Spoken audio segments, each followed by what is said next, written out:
Hello, everybody, and a happy Monday to you. I am Dichotomous Prime, aka Vince, and this is the Stream of Consciousness. I am a West Indian bi Canadian tabletop game creator. I do cultural consultation, sensitivity reading, as well as narrative and mechanics design.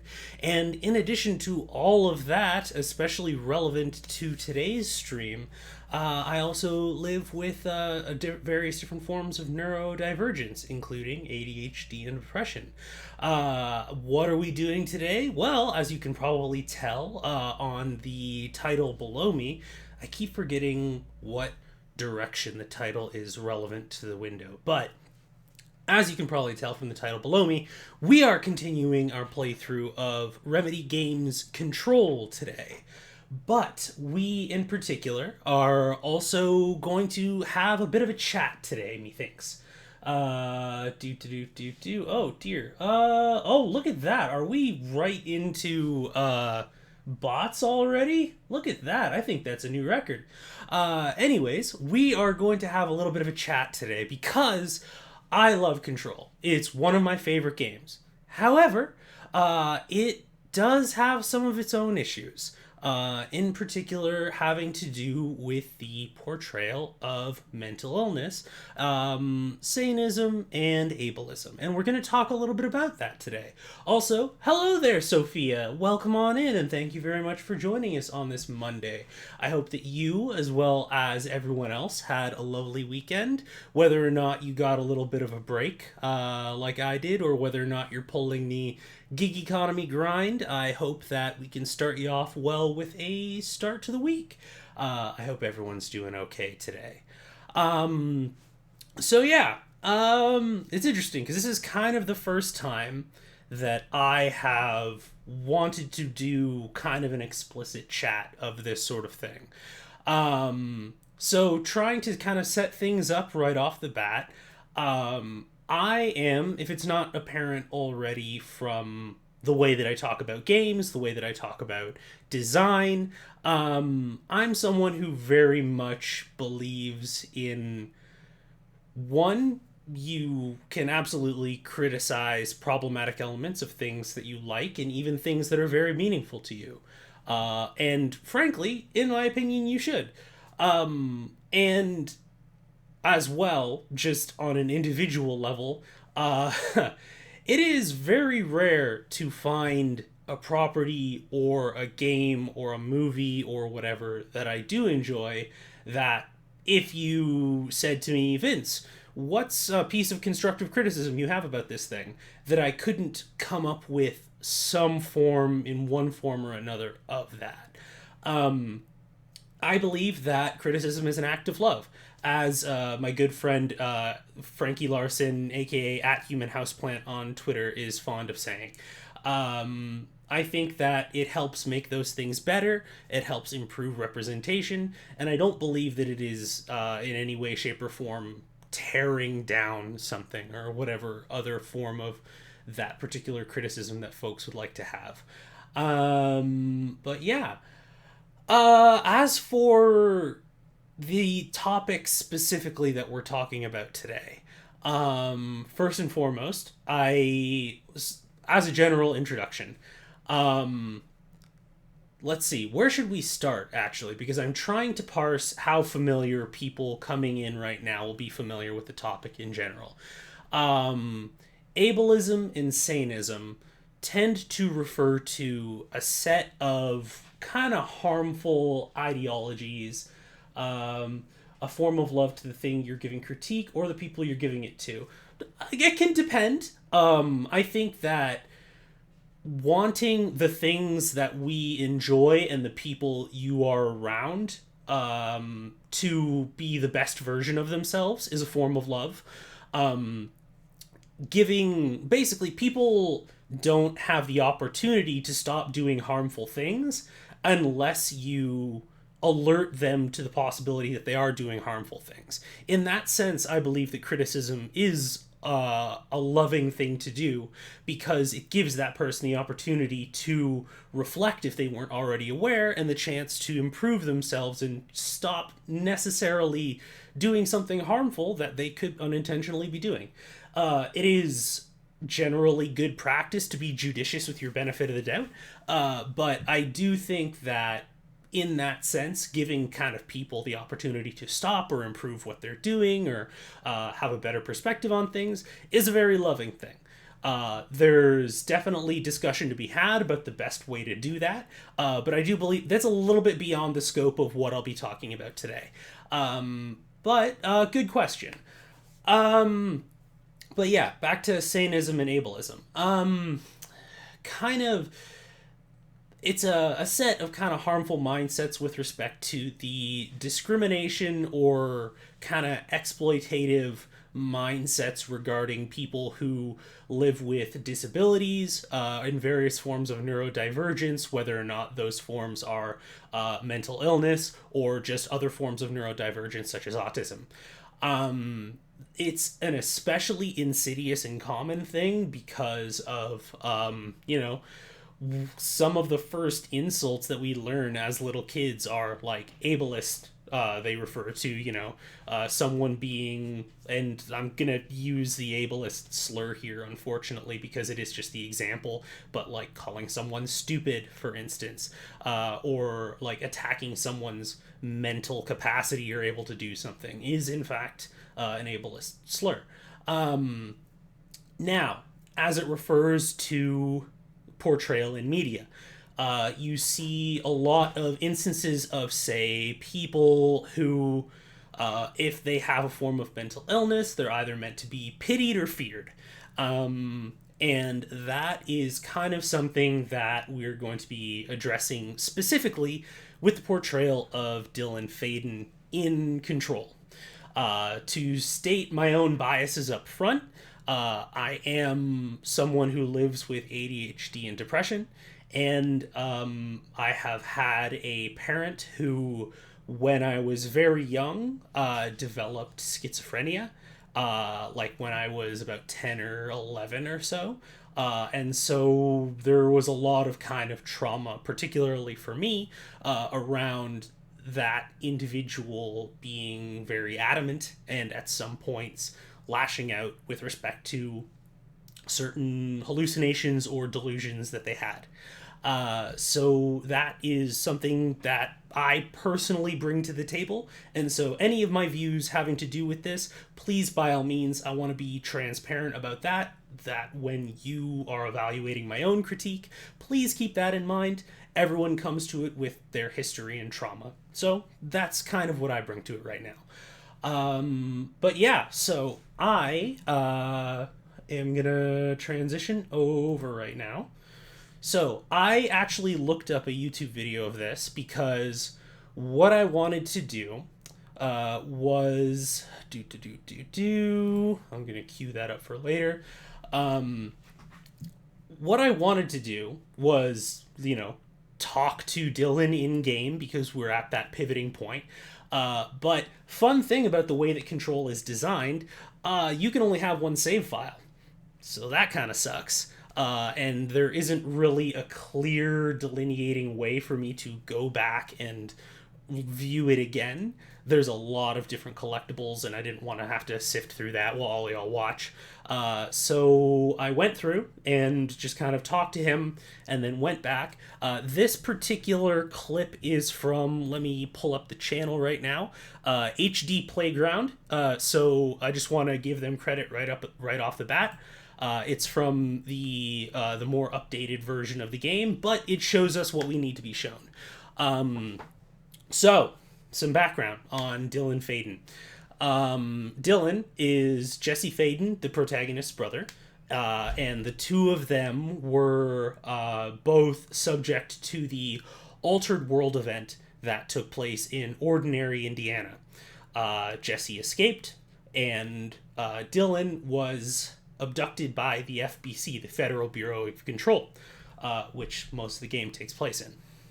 Running out of saliva, so now it's time to hydrate, which, for those of you in chat, please do the same. Hydrate, take your meds, stretch, posture check, all that good stuff you need to be able to take care of yourself. Okay, so what we know about Dylan.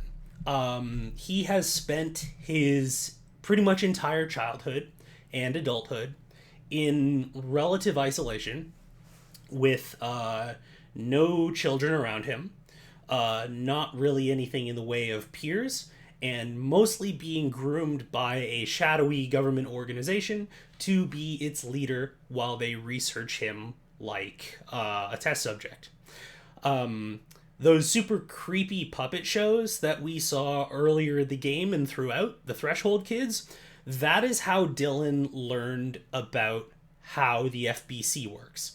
It is the closest thing to a cartoon he has really ever had, and that is kind of the most basic form of and only real socialization apart from talking to scientists. In addition, there are, let's see, there are several kind of audio tapes that we went through earlier on in the game with interviews of Dylan. And it generally seems as though the government, the FBC, don't really treat him very much like a human being. Most of the correspondence that we see throughout the game of people mostly being concerned with their own research and the kind of secretive nature and confidentiality of the FBC seem to supersede any desire to be empathetic towards this child who is growing up in total isolation. Like, it's kind of hard to overstate how damaging that is to a person. Dylan feels as though he was abandoned, that he lives in total isolation with only scientists who don't especially care about his well-being and only really talk to him to gain insight on his degree of paranatural ability or to find out where Jesse is. Eventually he lashes out, resulting in the death of an FBC staff member, and he is placed into isolation quite literally in the same area that they keep dangerous objects in. He is observed constantly in a way that one could draw parallels to a place like Guantanamo Bay, and just generally kept in total isolation and in observation at all times. So, of course, when he reaches out, because he is a powerful psychic, the hiss reaches back. And thus we have the result of him breaking out of his containment and his mind being altered and partially taken over in the way that we see now. So, I'm going to play through the clip, or at least the relevant portion of the clip. Oh, excuse me. And just to give folks a heads up, this is, if you do have particular trauma or triggers around individuals talking through the kind of talking through delusion or word salad or emotional lashing out, this can be potentially triggering. I know even with kind of my background, I had a little bit of kind of like discomfort with that. If you feel kind of uneasy about it, please feel free, navigate away for a few minutes, maybe about 5 minutes. Probably not even 5 minutes, like give it about 2 or 3. And there will be a VOD of this up later. But that's kind of my main warning about that. Let me know if the audio is okay. I do have closed captions on for this. So hopefully everyone will be able to look at this and learn from it, and we'll discuss it a little bit once it's continued. Once it's finished, or once I pause it again. So let me start it up now.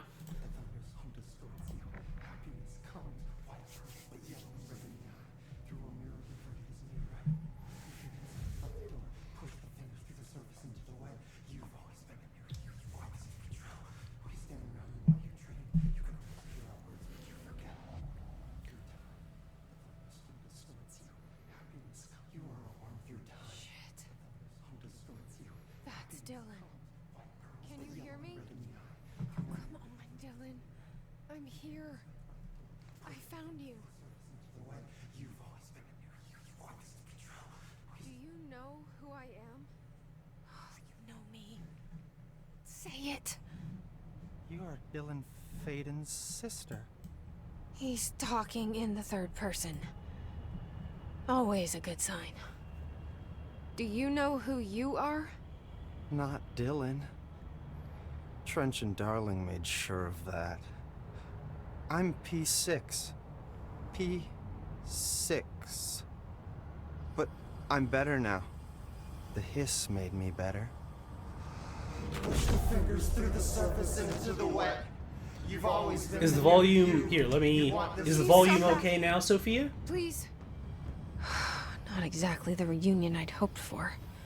It feels good to say those words. I want to say them. They sound good. They make me feel good. Don't you want to say them too? No. Fuck off, no. You need to help me get this thing out of his head. If he is still in there, if there is anything left, you have to help me. You came in through the hole in you. We let you in. You've always been here. The only truth. A copy of a copy of a copy of a copy. Stop it! Orange peel. Shit. Shit. He can see you. This is not safe. We found Polaris together with my sister when we were very small, in ordinary, in the desert. So, I want to pause this for a second and talk about it. I do want to note that this is the first time that we actually talk to Dylan in the entire game. Thus far, the only things that we have seen are there's the one audio tape in his cell, which it is a cell. We have seen the destruction wrought by his cell or by his escape, and from everybody else in the FBC, him being referred to as a freak and him being referred to as any number of other ableist slurs.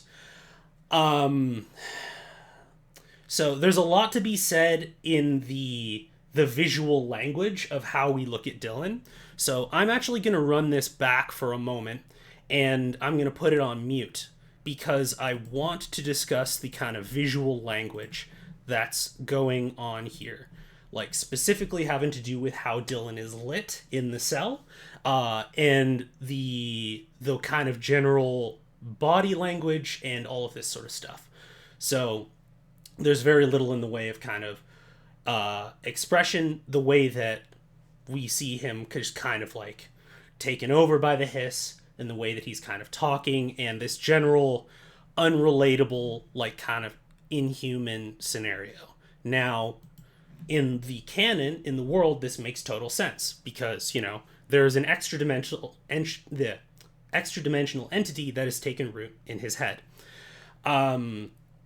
However, a lot of the different ways that his dialogue is written is very kind of, if you have a background in psychology, it can definitely be trademarks of various different, psychotic disorders that involve depersonalization. And generally, the language of mental illness is there. Now, to say that, it's not, and is not necessarily an inaccurate portrayal. There are people who experience delusion. There are people who experience emotional instability or lashing out who deal with mental illness.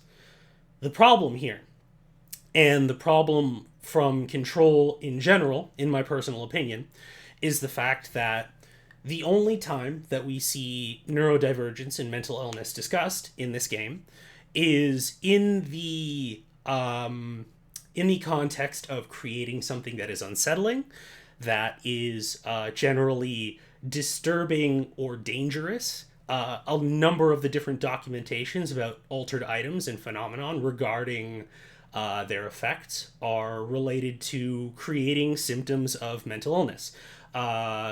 Anxiety, depression, there are references of suicide several times. And thus, if we had individuals who are NPCs in the game deal with anxiety or depression or talk about dealing with any of those things, it might not necessarily be harmful. However, any of the NPCs whom we talk to in the game, if they do... Oh, wait. Can people hear me? Okay, cool. I needed to double check if the mic was okay. Any of the NPCs whom we do talk to in the game, Emily, Arish, Marshall, Ati, any of them, do not talk about anything in the way of neurodivergence or emotional distress or anything like that. As far as we know, without kind of any inferral to content not in the game, they are neurotypical. If there is distress experienced by people in the FBC, be they staff or otherwise, the only time that we hear about them is in documentation. And those are staff who are either dead, or they have been terminated from the FBC, or they have been irreparably damaged in some way. There is no individual who is portrayed as a person in this game who experiences mental illness. The first time that we experience someone who does talk about mental illness is Dylan. And so the very first person whom we see talking about mental illness is a violent, unstable, powerful alien entity who is very much scripted, turning the sound back on, in a way to sound disturbing and unsettling to the player. Running through the original dialogue again sure here. Of that. I'm P6. P6. But I'm better now. The hiss made me better. Push the fingers through the surface into the wet. You've always been the new you. You want this Can to you be stop true. that? Please? Not exactly the reunion I'd hoped for. It feels good to say those words. I want to say them. They sound good. They make me feel good. Don't you want to say them too? No. So, again, all of these various different kind of dialogue choices, because if Dylan has experienced all this emotional trauma, that's accurate. There is, people with neurodivergence and mental illness often experience trauma at the hands of the various different institutions whom they try to reach out to help for, or reach out for to get help. And that is one of the greater tragedies with the way that the mental health institution works right now. So that's not inaccurate. The fact that he lashed out and was punished for it, also accurate. The problem being that control never makes the experience of being oppressed or mistreated or misunderstood or given any kind of lack of any kind of compassion. Dylan never gets to tell us those things. The story is never Dylan's. The story is Jesse's. Which, in a video game context, on one hand, makes sense. Jesse is the protagonist. Dylan is not the protagonist. However, the problem that we get to is the fact that in a game about this being Jesse's story, in which Dylan is only a fixture or an object, they have decided to make these different choices regarding the portrayal of mental illness only in the character who is the object or the antagonist in the story, or at least one of the antagonists. The concentration around fixtures of mental illness, be they in the effects of altered items or altered world events, in the NPCs and whatnot, to be focused solely as an antagonistic force rather than something that people around the world need to deal with in their daily lives, is in and of itself harmful. If there was, I won't get too much into it because it is a little bit in spoiler territory. If there was an arc where Dylan kind of got to have a good day and him and Jesse would talk about, I feel this way, and it feels like the hiss is trying to take my mind from me, but I remember who I am. It's just, you abandoned me and I feel this way. And the two of them got to have some kind of dialogue where we understand that part of Dylan's susceptibility to the metaphorical kind of like mental illness is in large part due to his isolation and mistreatment by the FBC. It could be an avenue for a very kind of healthy and productive discussion about how the game is set up. It could have been so much better if they just shown some of the NPCs have neurodivergences. Precisely, Sophia. Like, when you compartmentalize these things only as, negative, scary consequences in one form or another, it inadvertently or inadvertently creates this particular value attribution towards neurodivergence and mental illness. And that in of itself is harmful. And I think that is kind of the part of the point that I want to get to in talking about this, in that you don't have to like hate people with mental illness or think that it makes them lesser in order for these storytelling language fixtures in video games to be harmful in and of themselves. And I think Anna McGill is a very skilled writer. Who was the lead narrative designer on Control, for those who are unaware. And I think that the narrative design team made a lot of very good choices. And I think that statement can coexist with the statement of, I do think that the choices that they made in many respects with respect to neurodivergence and mental illness are harmful. And I think that they were not especially well handled in this game. Dylan, both metaphorically and literally, never gets to have a voice. His voice is most often the hiss, and you see like a little bit of him peek through, but the Dylan only exists with respect to Jesse. With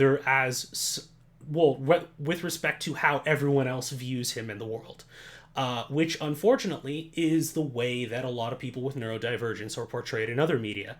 You see a lot of accounts of, say, people with autism being talked about by caregivers or parents or relatives about, it's so hard for us to see him like this, and it's just, my baby is being taken away from me. And so rarely do we ever get these accounts by the actual people talking about, like, yeah, but does anyone actually want to talk to me about my experiences as someone having to navigate the world in this sort of way? And while we do have this supernatural element in Control, many of those same trappings are there.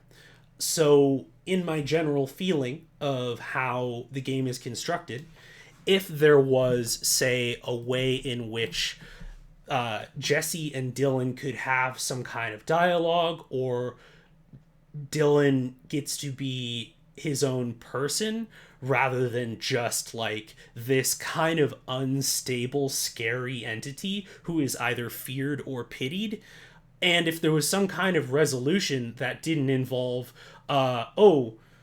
Jesse has to find Dylan, Jesse has to rescue Dylan, oh no, Dylan broke out and hurt a bunch of people, Jesse has to stop him, oops, now Dylan's in a coma, and he wasn't just this very passive secondary character who was having things happen to him, then we could maybe have a dialogue about how it was progressive in some way. As it stands right now, for me personally, it's a little bit disappointing seeing a game where there are so many very interesting and clever and really cool narrative design decisions also produce ones like this that are actually kind of harmful. But that's kind of why I wanted to have this discussion at the top of the show today. Was to go, a lot of things that you enjoy have these problematic elements. You, and that also includes me. And not only is that sort of thing like you can criticize things that you enjoy, but also it is good and worthy to do that. Because if you love something, you want it to ideally be not harmful to people around you. And it's through that kind of constructive dialogue and through that discussion of these different things that different media have that we learn to make them better, and we learn to mitigate or start to heal the harm that is inherent in maybe unwise decisions that were made or poorly guided decisions that were made in previous iterations. So yeah, that's kind of the long and short of what I have to say about that. What that means for the playthrough is that, just so folks are aware, I'm not going to be going back to do much of the dialogue with Dylan when he is in this little cell here, because most of the dialogue is him talking about these very kind of, oh, hello there, Sophia. We're actually just tidying up the end of our little sanism and ableism and mental health talk.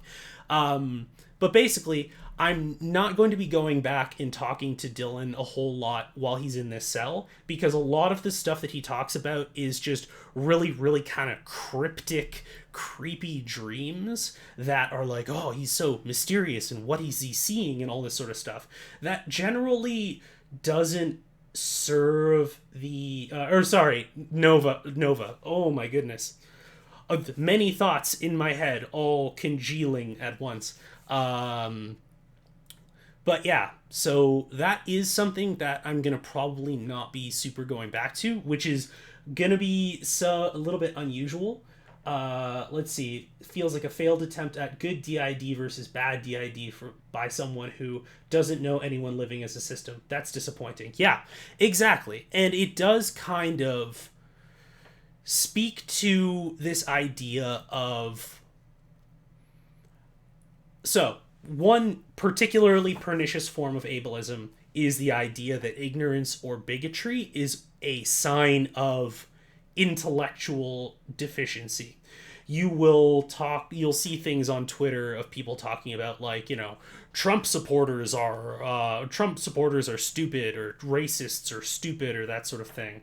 And it's one, that's not true. There's plenty of racists with PhDs. And two, it's harmful because of the fact that you can't really...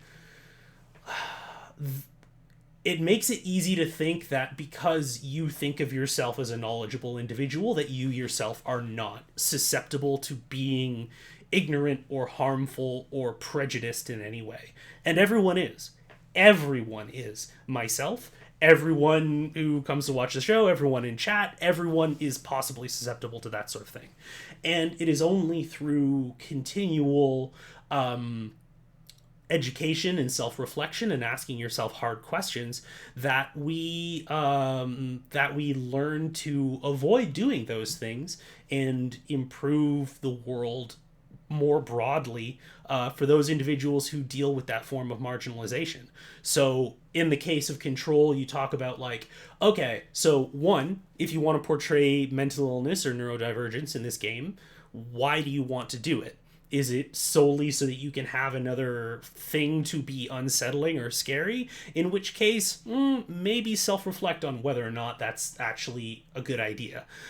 Second, if you do have good reasons for doing it, you should definitely consult with individuals who not only live with neurodivergence broadly, but as Mr. Wolf, which also, welcome on in, Mr. Wolf, thank you for joining us. As Mr. Wolf has said, speak with someone who specifically lives with that form of neurodivergence. Their lived experience will inform your writing and your narrative to make sure that you aren't falling into harmful tropes. This can happen with very educated, intelligent, progressive, skilled writers. No one is immune to this. No one is immune to that. So as we can see, that includes people who deal with these things themselves, because internalized ableism is also a thing. Yes, 100% internalized ableism is also a thing.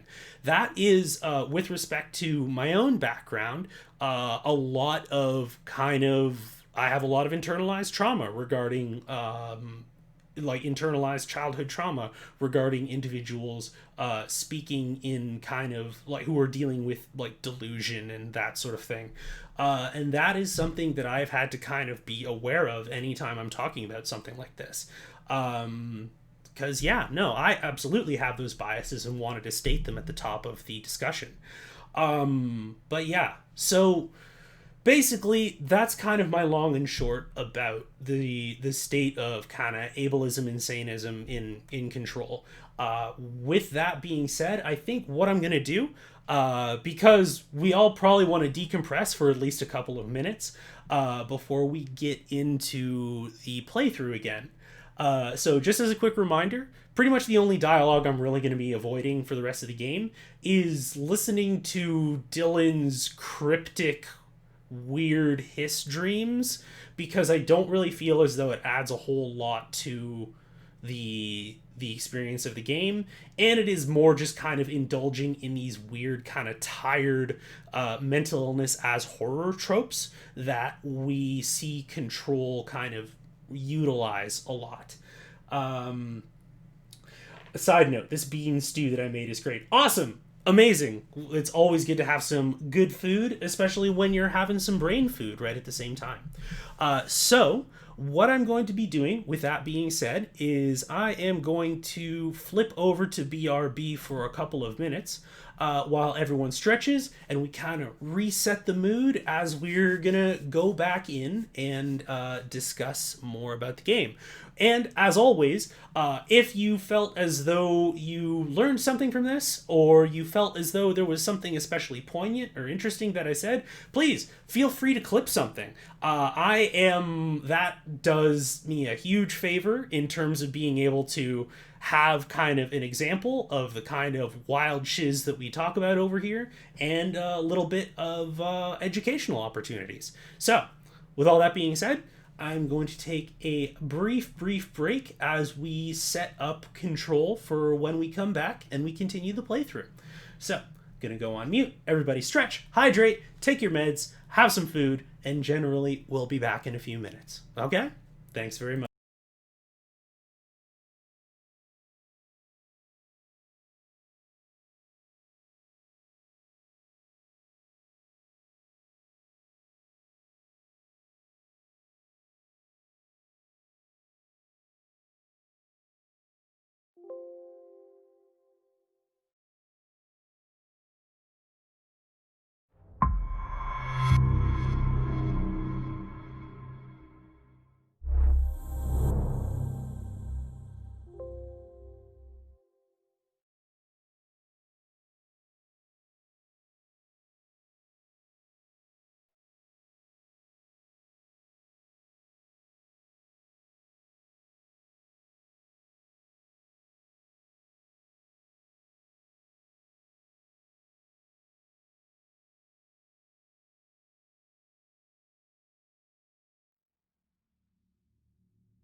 All right, and we are back. All right, I hope everybody is sufficiently chill, relax. I hope that everyone got something of value out of that little talk.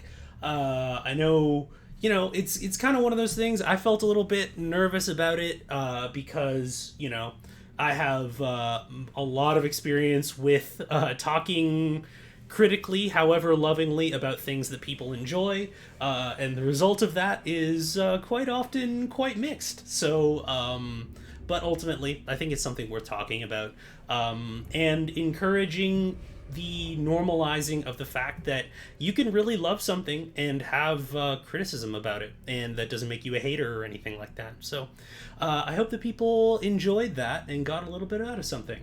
If you do have further thoughts as we're playing through the games, as always, I encourage people to talk about it in chat, just as long as everyone keeps it respectful, because this chat is all about that learning and that generally making our brains better places to be. So what I heard was very good. Well, thank you very much, Gift Nova. I appreciate you. All right, cool. Who's ready to fling some office equipment at motherfuckers? Let's do it.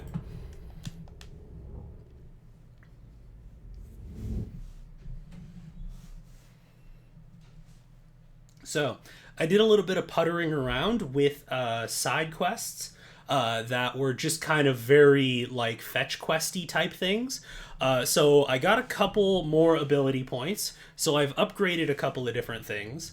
Not a whole lot, because holy crap, we're at the stage of the game where upgrading things actually takes a lot of ability points. But let me just go here. And I actually have some that I'm waiting on right now. But I upgraded our shield a little bit, and I upgraded C's a bit. So I am not sure whether or not I want to upgrade to take an additional enemy, or because this is going to take a really long time, because that takes 8. And then, of course, having more health and having more energy. Because, as you might notice, we also get bodied a fair bit on this show. So, having a little bit more defense, or having a little bit more health, or having a bit more friends is always a good thing. So, let's see. What do we have for Astral Construct? So, the big one right now is Charge. Because that'll be effectively our rocket launcher.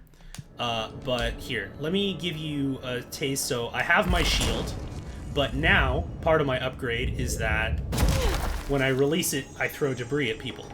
And I just have my dashes. Let me see what my missions are. I can kill... So I have more runaways, more of Langston's runaways. The Prime Candidate program, in which we will learn more about Dylan. And the token in the jukebox, which I learned off stream that I am way underkitted for right now. I will not likely be able to deal with that. So you know what? The altered objects are always really fun. So I think what I will do is chase after those. So the Flamingo is in the sealed threshold corridor where we dealt with the anchor, and where we dealt with, I think there was one other one, but I forget what it was. So we're going to fast travel to the sealed threshold corridor and deal with the plastic flamingo, which I don't remember. Let me check my documents, actually, whether or not I actually have something on that. So is it research? Reports, more research, so it's not under there. Case files, objects of power, altered world events, and altered items. Do I have one? I don't think I have one on the flamingo yet. Or is it pink flamingo? Yep. Yeah, this was the weather-changing flamingo currently. Plastic flamingo, like one of those yard flamingos, essentially. So through an altered world event, the flamingo has been imbued with some kind of power. and we need to stop it from fucking shit up. I also did a thing where now my particularly grip has infinite ammo. So essentially what I've done is I've queued that up with energy gained from headshots and a damage bonus, so that if I run low on energy from throwing forklifts at people, I can switch to grip, and hopefully that will help me supercharge my energy recovery.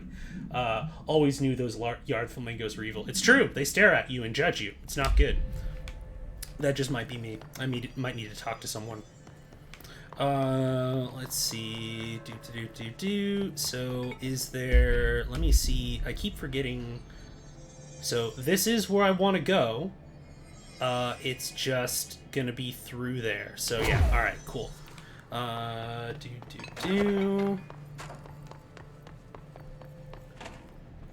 I'm probably gonna stick with spin for this because it's like kind of a mid-range sort of area. Okay. I always forget that this isn't a game where enemies will respawn in every area that you expect them to, but will only just do it in like the least convenient spots. Okay, so this is where I want to go through. And yeah, already gone through there, already dealt with that, so...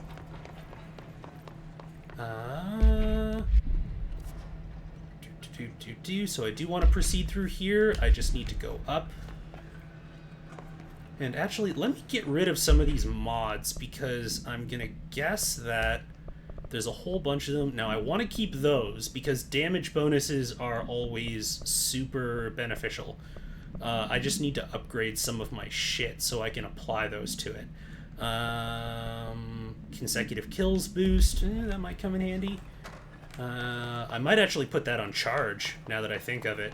Because, you know, multiple kills with a rocket launcher racking up damage, yes please.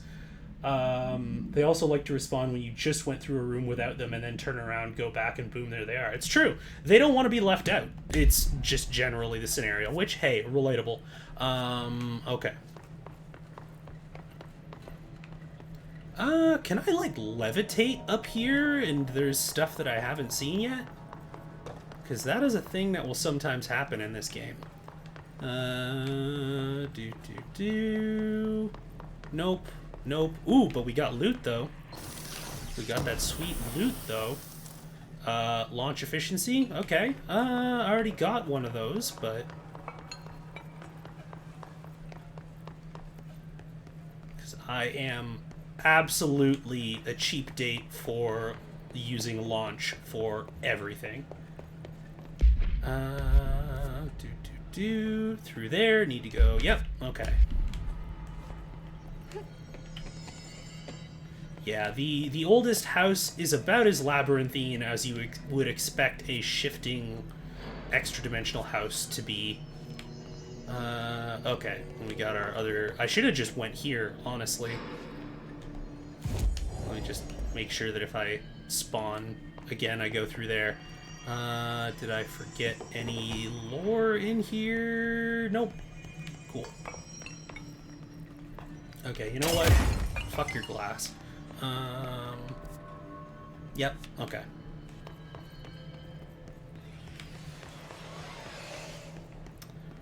Okay, do I have Splody Boys in here?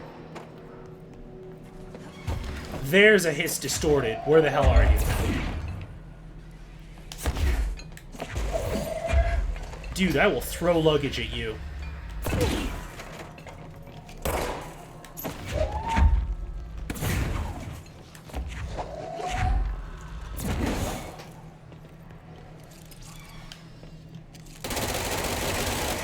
Nope. Okay.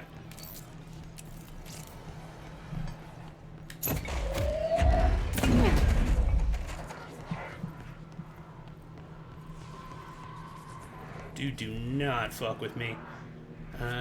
Dude, I have office equipment and I know how to use it. Also, holy crap, does spin run out of ammo quickly.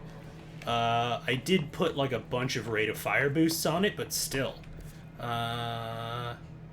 Wait, do I need to hop down? I think I might need to hop down. So we're here. I can't break that. So...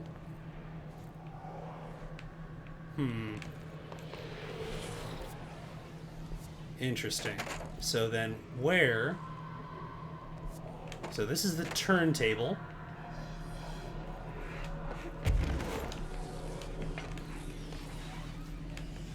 Interesting. I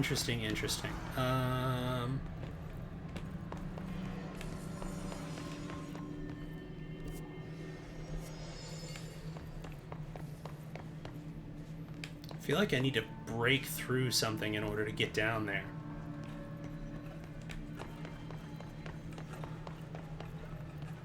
No? Okay. It's always frustrating when you play through a game for the second time and you're like, I should remember how to do this, but I don't. I can't break any of that.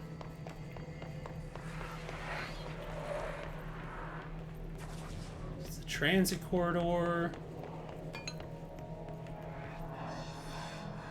Yeah, that's no bueno right down there. Let's see. Until you find a forklift standing around and chuck that at someone. Yeah, exactly. It's super simple until it's not. Okay, so what object is, like, flying towards me right now that I need to... Okay, well, that straight up didn't work. Okay.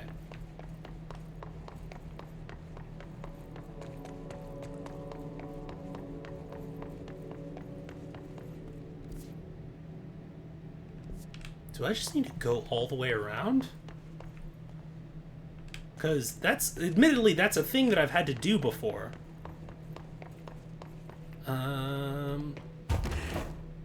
Nope. Okay. That's fine. Nothing there. Yeah, I think I just need to actually go, like, all the way through. Alright, who's angry at me? Oh, it's you. Cool. Die. Hello, rude.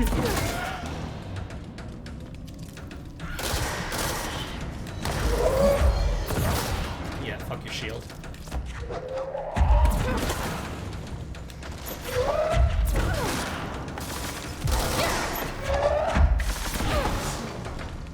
Yeah, come on, grab something. Piece of shit.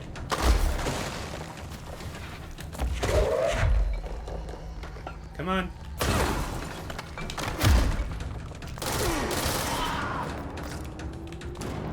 Yeah, spin with a rate of fire booster will absolutely murk fools. Okay, so... Do I need to go all the way through? It might be through security. But it says it's the sealed threshold corridor, so... Okay. So through there, maybe?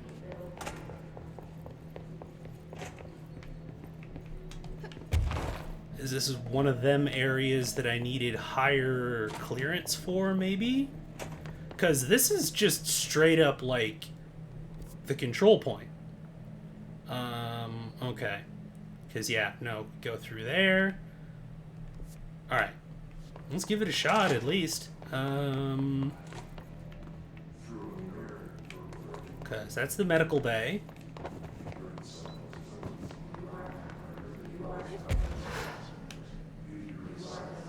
Ah, here we go. Oh, so this is also the Prime Candidate Program area. Alright. Ghost in the House of Hades. How should I have known she was telepathic? Cause of death, impaled by forklift. Yeah, exactly. It's like, that's fair. You know what? What you do is you drink your Respect Women juice. It's a good way to not get impaled by a forklift. Don't tell me you never learned anything on this stream. Okay, you? No. That's my purse. I don't know you. Ooh, lore. Ooh, the mirror. Ooh, okay. I hope we get to the mirror, actually, because the mirror is super, super fun. Prime Candidate Program. Look at that. All paths lead home. To find new Prime candidates. Bureau needs a director. You see, I don't know why they wouldn't put closed captions on this. That's a tad bit irritating. Yo, listen, it is important to remain hydrated, and one way to do that is to drink your fucking Respect Women juice. I shouldn't have done that. Now I got... Okay, you? No.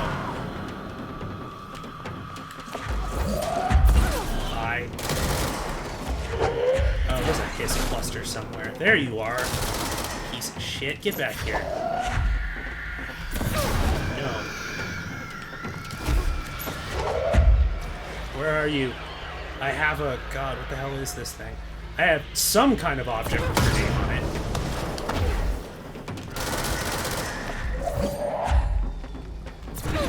I think we might switch to grip. Go away. I don't like to be touched. It's one of you.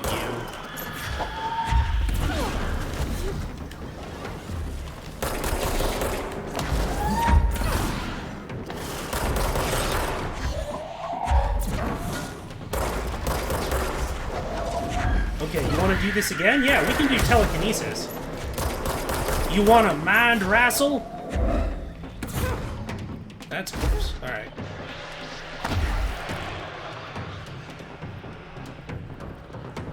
You know, this is, yeah, it sure exploded nice. See, this is why you pay attention to your WMIS training at the workplace. So that you know what objects are best to telekinetically hurl at your enemies. It's all about proper application of knowledge. Ooh, this is in the shelter. Loot or lore, I will take both. Entropic Echo, okay. I'll take that.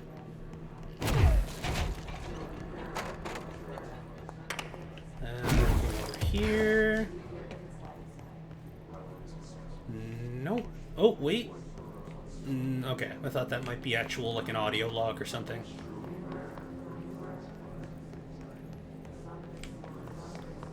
So, I guess now would be a good time for a little bit of a CW for motion sickness or disorientation.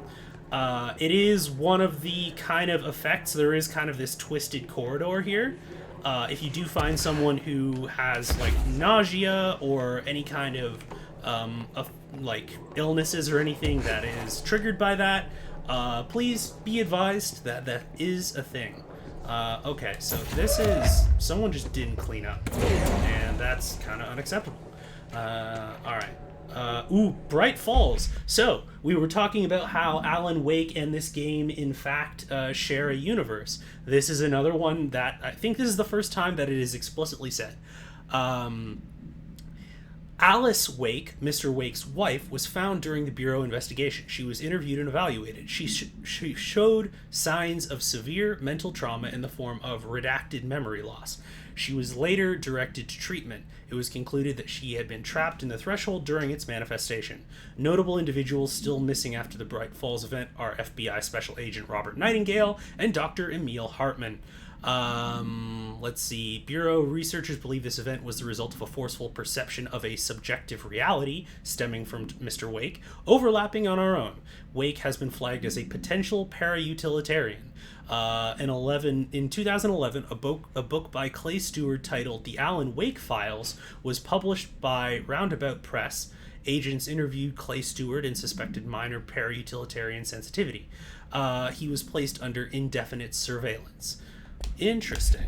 So, I believe at some point I'll probably get into the DLC, but because I believe that they just kind of... Ooh, hello, more damage boost. I will take that, thank you. Thank you very much for the warning. Absolutely! We want everyone to have a good time around here. So, people being able to make informed decisions about their own comfort and safety is absolutely a part of that. Okay.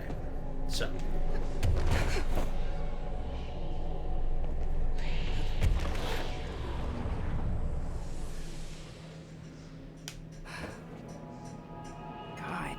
only thing creepier than one mannequin. Oh, wait, this isn't the pink flamingo, this is the mannequin. Alright, cool.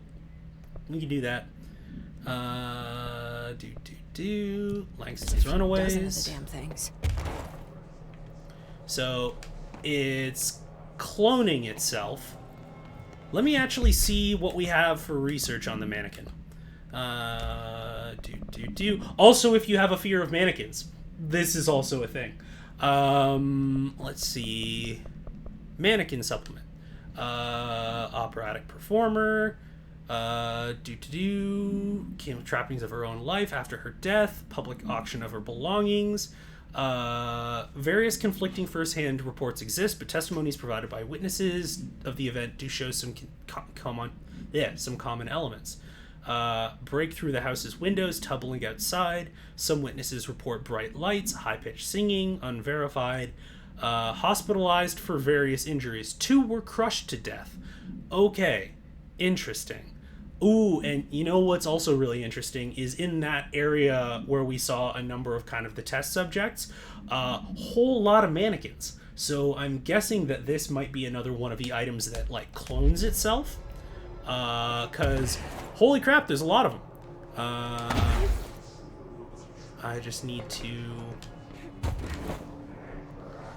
find which one is the actual item.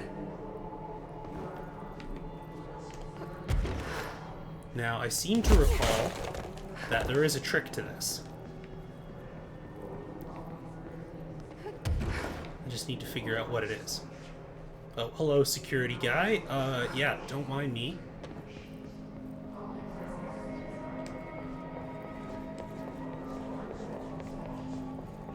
Okay. Yeah. Are you just, like, over here again? Okay, so what happens if I just, like... No, you're just fixed to the ground. Okay, cool. That works.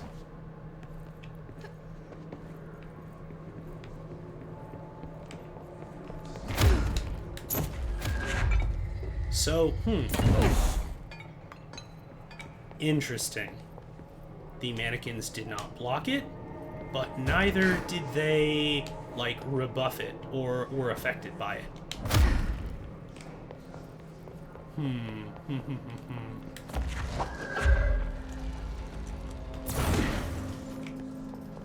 Oh, wait.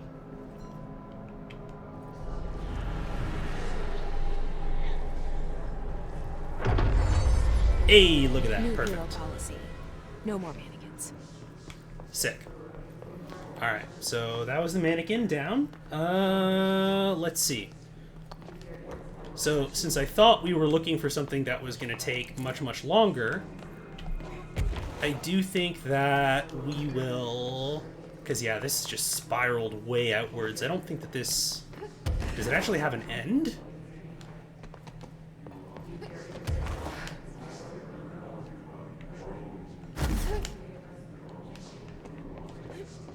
Or is it just like a lot of the walls in this place just ends in shadow? Looks like it ends in shadow. I can't really see anything through there. Okay. I don't see any interactable indications other than my usual telekinesis stuff.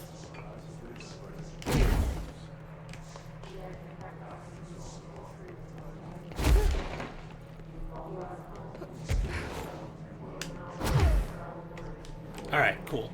So we're gonna go take care of that, like, quick, like, timed mission so that I don't straight up, like, fail it. And luckily, it's not a staff protection mission because I'm apparently terrible at those. I have quite literally failed every single one of the, like, bureau countermeasures that involved making sure that people don't get killed. So, yeah, that's a thing. Yeah. So, oh, and that's the ritual division. Okay, cool. So that one, those ones are usually pretty simple. Board countermeasures. Ammo refund. Okay, I'll take that. Let me see... Because I already have ammo refund on this. How much better is that one? 26% chance that it doesn't expend ammo. I'll take that on my, like, machine gun. Yes, thank you. How much better does that make my accuracy?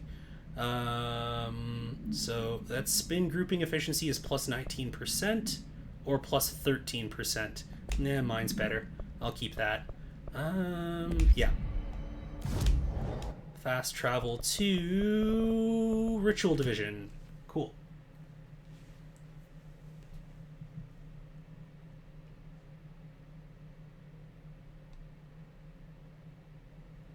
Alright. Time to throw objects at fools and shoot them with an infinite machine gun. So, you know, typical day at the FBC.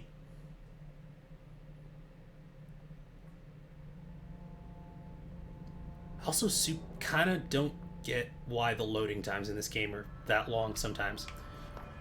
Alright, where are you? Oh, you have a name. That was... Y'all saw that, right?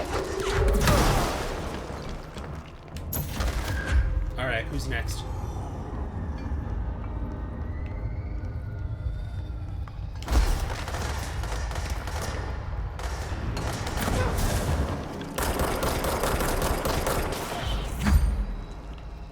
Bye.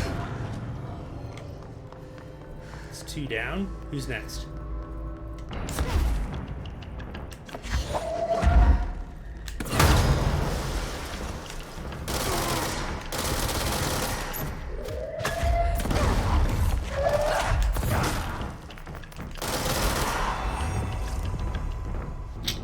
Easy. Easy mode. There's a little surprise if you go peek in on the one mannequin after it's returned to the Panopticon. Well, I can't resist that as an opportunity. Did I get more? I almost have enough remote thoughts. And you know what? The Panopticon is in containment, so we will absolutely peek in on it there. I really hope it's just not spoopy. I mean, mannequins are always spoopy, but you know.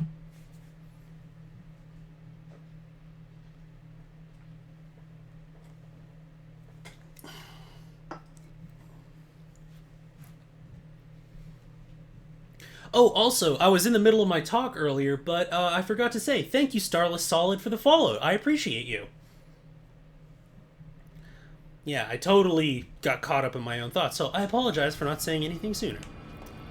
Now, where is the mannequin?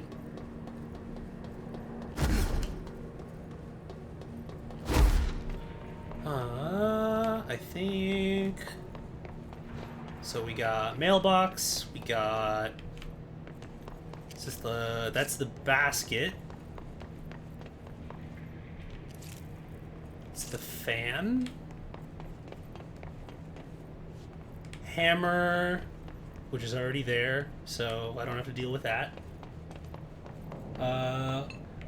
Oh, well, and thank you very much for your support as always, Gift Nova. You are a scholar and a gentlewoman, as we all know, as anyone who knows you knows.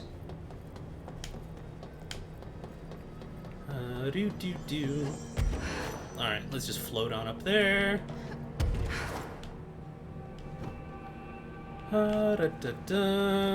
Whoop.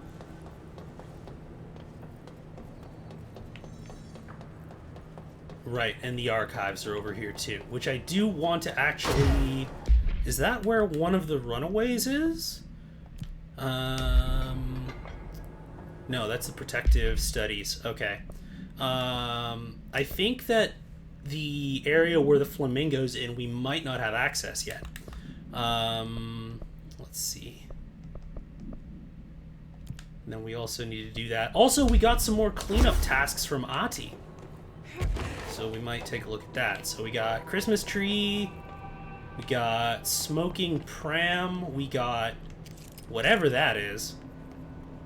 No lore there, so I have no idea what that is, actually. As they say, a gift. Absolutely, Nova is indeed a gift. And that's just the archives. Don't want to go in there yet. I do seem to recall there's a hidden area somewhere around here, but I don't want to futz around with it too much.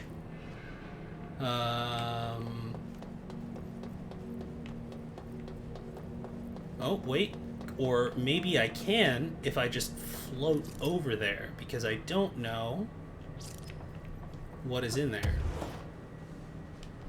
But goddamn if I'm curious enough to try and find out.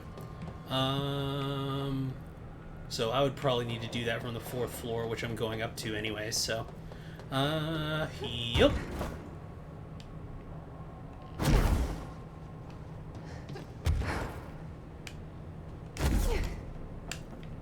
Alright, and up here. Are we gonna get some enemy spawns? Nope. Okay, cool. I don't hate that. Is there maybe some loot up here, though? That'd be pretty cool. There's the enemy spawns. Alright, where are you? Yeah, turns out luggage beats rocket launcher. Wild how that is. Yeah, no.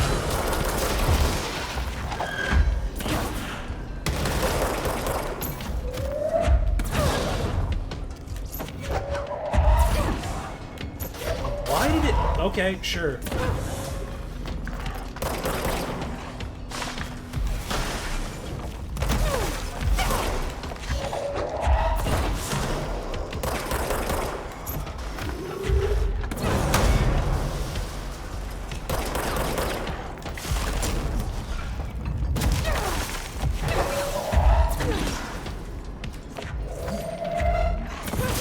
There you go.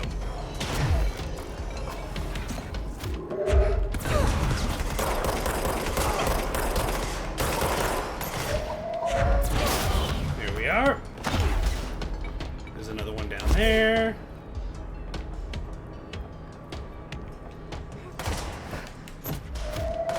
Oh, and it's a named enemy too. I don't know if I want to be super close range with you. Though I could just switch to Shatter. Yeah, we'll switch to Shatter.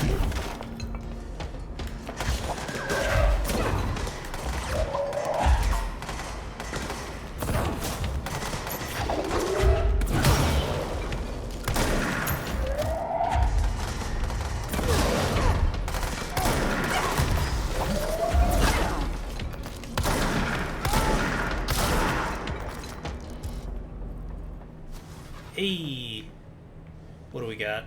Weapon mod's full. Can I get rid of anything? We got another jukebox token too. Shatter projectile choke. Mine's better. 51. It's not bad. More damage boosts. We'll pick that up. What do we have for our resources? Because I would love remote thought. We have 10. Okay, we can construct a charge. Sweet. So we'll get to that right after we check in on the Flamingo. Is the unlimited ammo mod restricted to the pistol? It is restricted to the pistol. That's kind of one of the few drawbacks of it. Because there is a very special specific thing that you have to do in order to get it. I won't spoil that for folks who haven't run into it yet. But yeah, it is restricted to the pistol, though I will say pistol's pretty tight. It's probably one of I still main it along with pretty much any of the other, like, it's usually pistol and something else is usually my loadout for that. Let's see. So we got lantern, we got, well, here, let's just save right here. Oh, wait, I was gonna construct a charge. So we can do that. Awesome. And I can upgrade it too, because I've been saving shit forever. So actually, let me show y'all what charge is like. And also, we're just gonna so there's blast radius, projectile speed, I think we're definitely going to do that, and we're just going to do straight up just damage. So let's switch over to charge for a moment. So, charge. And I can use up to 3 of these. And that's just basically my big boom weapon. And I can just use 1. And I can just generally hold on to it and only use 1 at a time. But yeah, that's pretty much my rocket launcher in this game, or rocket launcher equivalent. Let me just get rid of those because I have better ones. And then that's just my shield efficiency, launch energy. I can get rid of one of those. The blast radius mod always fucks me over for charge. It kept exploding in my face even when I should have been far enough away. Yeah, it's also like the sheer number of objects in the world that can blow up or be interacted with means that it's... I'll be honest, I probably won't end up using it a whole ton just because I am that clown who will absolutely have it blow up in my face. And not a real big fan of clowns. Also, not a big fan of being one. Okay, so Mr. Wolf, you brought up before that, do we actually remember where the mannequin is supposed to go? Because I cannot find it. Does it actually say in the documentation? I'm wondering. Mannequin procedures, A17, no new procedures for preventing the item's effect. Lining the item's cell with the newly discovered black rock has yielded positive results. Test with other altered items. The item duplicates. Okay, cool. 11. Number of duplications that manifest during... correlation can be found in either of the number of duplications. Floor 4, unit 11. Okay, so 13, and then so it'll be on the other side, I think. Oh, my housemates are cooking something delicious. I don't know what it is, but it smells good. I can smell it from here. So that's 16. Interesting. So is it... I might actually have to levitate across to get to that. Or at least I need to go up and then levitate across.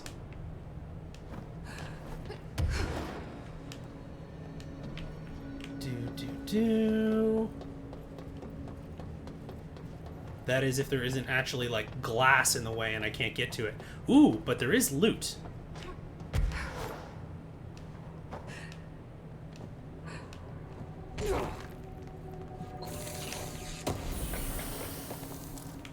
Dodge efficiency, okay. I don't hate that. Another remote thought. Well, I have a lot of those, so... so there's 9. Nothing there. 10. There's the traffic light that I brought back. And 11. Oh. Pram supplement. Okay, why is this over here? Conducted with the aid of a French translator. August 2nd, 1979, so specific a date, as if I could ever forget. Called to a fire, smoke, white like a new pope. That's interesting metaphor. We pulled the shop owner out. He was already dead, smoke in his lungs. We found the source afterwards. A baby's walker. Poured water onto it, but that only encouraged the smoke. We pulled the carriage outside. Smoke kept shooting out. A crowd gathered, said it was a miracle. Smoke of an omen. Okay. Oh! Okay, so it's just, is it a weeping angel thing? Hey buddy, how's it going? Nope, okay, you just... Oh yeah, okay, cool. Hey bud, so if I go away, do you go back to your normal spot? No, you're just, yeah, you ain't got shit, dude. I brought you back. That's so funny. I'm sorry. I feel like I ruined the jump scare because I was reading the lore, and I'm like, oh, okay, cool, and just went back to reading it. That's funny. There's a couple of things with that same sort of deal. As if you were here for if you were there for fridge duty, that was kind of the whole thing of like, if you look away, it hurts you. But yeah, they do tend to kind of do that same thing a lot, huh? Oh, and here's the hand chair, which I dealt with that off stream as well. Okay, what are you? Oh, okay, you just straight up open up the door. Okay, that's much more simple than I expected. Alright.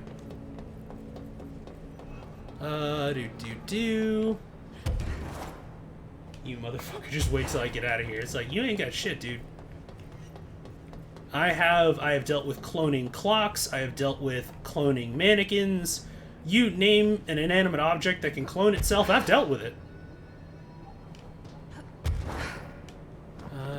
There was a Weeping Angel partner survival game called the Solus Project where you encounter these small dolls. Yeah, it does seem to kind of be like your go-to sort of thing. It's also very handy because, you know, a lot of... there's even a 6th floor. Interesting.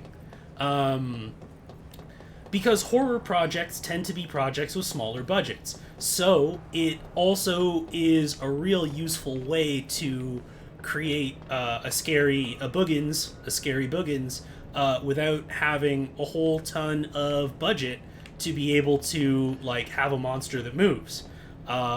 Which, you know, Doctor Who has always operated on the most threadbare of budgets. So that about tracks. Okay, and so we have now opened all of this. This is Dylan's cell. I just need to keep going higher until it tells me that I can't anymore, because this is super interesting. They don't do anything except to creep you out.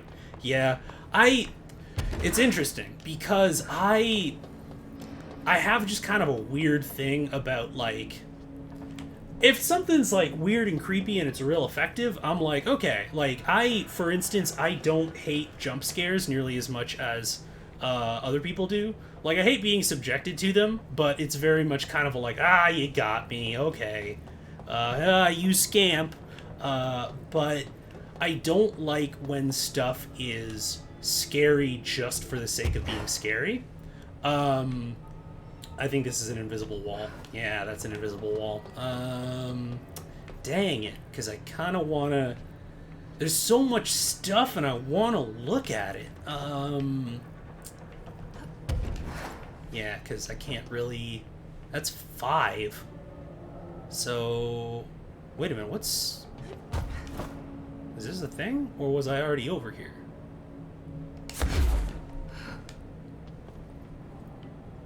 So that's 816. Oh, there's something in there. You bet your booty there's something in there, but I can't get to it, so... Guess we're just gonna have to live with that, I guess. Ooh, but wait a minute, can I get up into there? Nope, apparently not. Oh, okay, well, question asked, question answered. Alright, y'all, you're seriously just gonna ruin my fun, huh?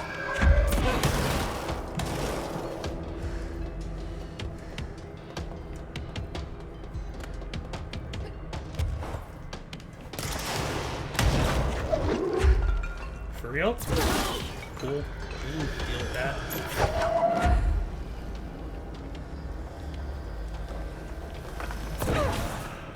Yeah, you suck.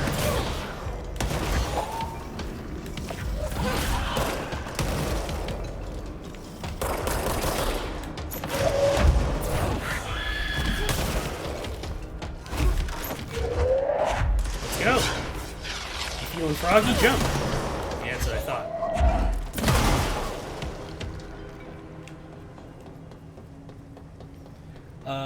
Let's see. If all, part of me wants to pull that IRL just once. Put a mannequin in a room, and when someone's in there doing something, I sneak in, make the mannequin look at them, and sneak back out. So, fun fact, Nova, in my previous job, we pulled... it was funny because it wasn't for Halloween, it was for Christmas. So, you know that whole elf on a shelf, like traveling elf sort of thing that we were doing for a while? So there was a manager at a gym I used to work with who everybody hated. And she insisted that we did the traveling elf on a shelf thing. And what we would do was we were supposed to hide the elf around the gym, and then if members found it and like took a picture, they would get a free shake or whatever. So we did it, but one thing that we did was we kept putting it into her office, and the way that we did it was that me and one of the operations guys, actually the senior operations guy, he was the only one with a key to her office. So it kept showing up in her office, and then when she eventually just kind of like threw it out, we bought, or rather, I actually spent like $5 or whatever and got another one, so that we could keep doing it. And it just kind of like kept on happening to be like, oh, huh, that's weird. And we would all just kind of act oblivious when it's just like, yeah, that's super weird. I remember when you threw that out. That's so kind of strange. And then each time we would place it like in the office in a way that it would avoid like sightline when you would initially come in, and then you would like look up on the cabinet or something when your door was closed, and like the elf would just be like staring down at you, and it was just the most like long game sort of like vaguely creepy. You'd just be like, okay, seriously, stop it. And I was just like, oh, I absolutely love like the elaborate like coordinated prank. And yeah, no, that was one of my favorite kind of memories of working there. Let's see. Scary for the sake of scary. If only I knew the person was okay with something like that. Shock value or problematic. Yeah, see, I like my monsters to be scary for a reason. It's like, there are some like kind of monster designs that you can tell are designed to be scary. Like, I mean, I love Monster Hunter, but there's some of these monsters that are designed to look awesome. Like, Diablos doesn't function in any real way whatsoever. It wouldn't be able to chew food.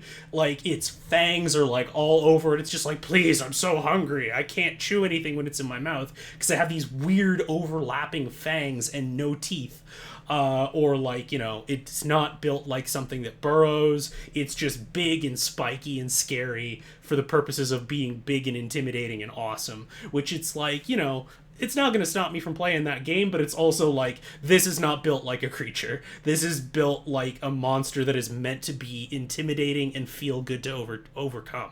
But I always give extra kind of kudos to... I think we're gonna go fight Arish's squad mates if I can find them. Let's see, where are they? I always give extra kudos to monster designs that make sense as well as like being scary. Let's see. Blackrock Processing, Blackrock Quarries, and the Energy Converters. Okay, we're gonna go to the Energy Converters, I think, which is in Maintenance. Energy Converters entrance. Okay. See, I thought that I defeated... so, one of the missions we got is Arish has a bunch of teammates that were not wearing HRAs. They've been taken over by the Hiss, but they have, like, keepsakes that Arish doesn't want the Hiss to have, and so we are going back, killing their Hiss corrupted selves, and getting those back for him. I love drawing monsters. I don't think I have any good pics on my Twitter yet, though. When you put those out, let me know. Tag me, because I love an awesome-looking monster. That's not... I don't want to give the impression that I'm going to be like, well, that's not realistic or anything like that. Because they're fun.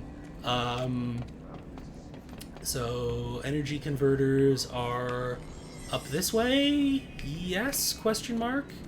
Control room is up. Okay. So, we'll go this way, and okay. So So we're gonna be looking for Remus. Yo, Professor Lupin. Where are you? I gotta beat your ass.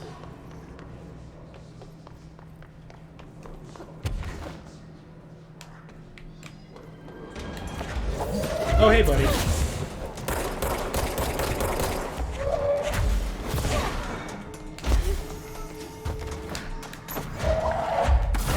Yeah, guess what, fucker? I can fly too.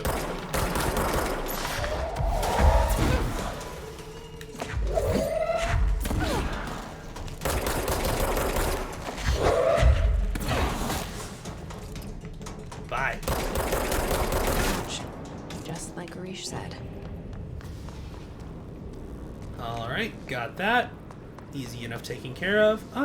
Let's see, actually, because, like I said, I can fly now, so... Yep. I'll take that, thank you very much.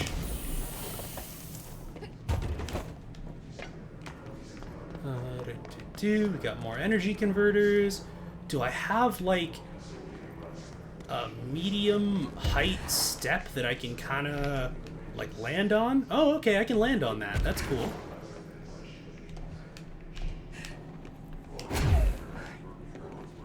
Is this a hidden area? Nope, it's just me being silly. Okay, cool. I do appreciate that they actually, like, added texture to that so that I can land on it, rather than it just being like, oh yeah, no, this actually doesn't count as a surface. Sorry. Sorry to disappoint.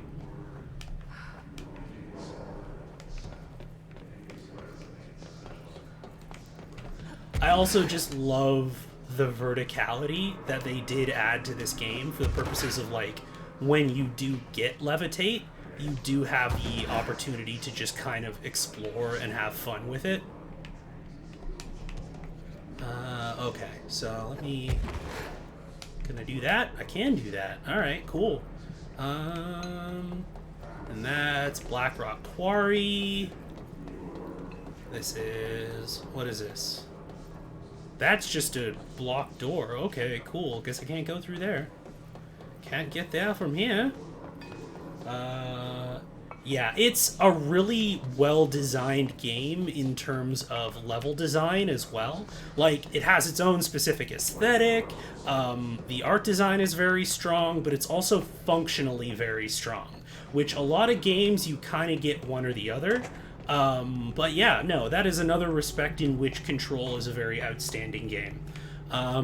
Let's see here. So we got one of the other guys is in Blackrock Processing, so I can absolutely go to the Blackrock Quarry. So we actually... Yeah, I might actually just be able to straight up just walk through here. That's the power plant. That's not how I open up the map. Processing is behind me, so I might as well just save right here.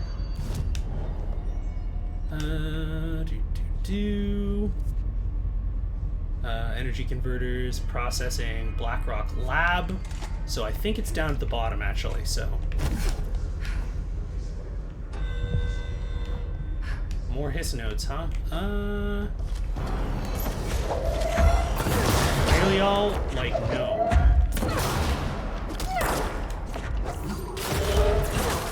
Alright, if you want to die, we can make that happen.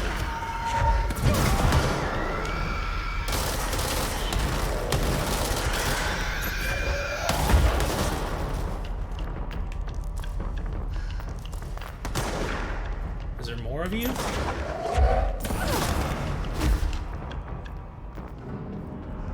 Okay, cool. That was simple enough. And we got Ritual Impulse, Threshold Remnant. That's the control room, energy converters. Let me get rid of some of these. Let's see. Headshot tactics using Pierce. That is in maintenance.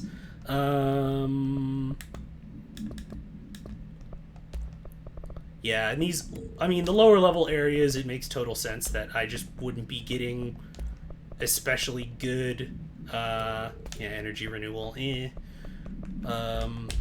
especially good pickups, or else it'd be really easily exploited. Elevator. Let's see. I don't know if you saw before. Nightbot purged me, but his Twitter is the same handle as his Twitch. Oh yes. Right. Links and stuff. Yes. I am at Dichotomous Prime. Over there. Oh, hello. Also, I can get up on this roof, which I was not aware that I could do that. Boo, boo, boo, boo. All of these, I totally recognize why there are like these default settings on Nightbot, but I keep having to like go back and be like, oh no, please don't punish people for that. Please don't punish people for emotes. Please don't punish people for capitalization. Like, okay, central maintenance, energy converters. Okay, I might just fast travel to the quarry because that just might be simpler than trying to remember where everything is. Like, this is, I was telling Pleasantly Twisted, that I love this game, but she's mentioned how she kind of got lost, say, in, like, Witcher 3, and I'm like, this is a game that you can get lost in. I'm not going to say that it's not. And I adore it regardless, but it is, it can definitely be a bit of a pain for that. I guess Atlas Chamber would probably be the closest one. Let's see. Oh yeah, no, Sinziak. And also, hello Sinziak, welcome on in. I appreciate you, my friend. I can turn them off fairly easily enough. It's just it's just kind of remembering like how conservative the defaults are. Okay, so where are you? So this is the Atlas Chamber, so I just need to go back through this way. Okay.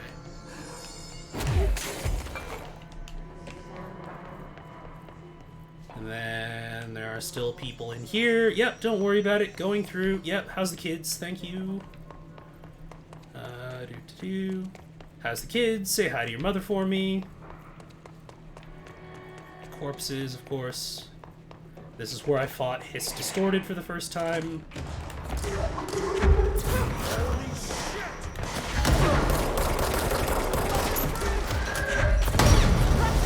Oh, that sucks.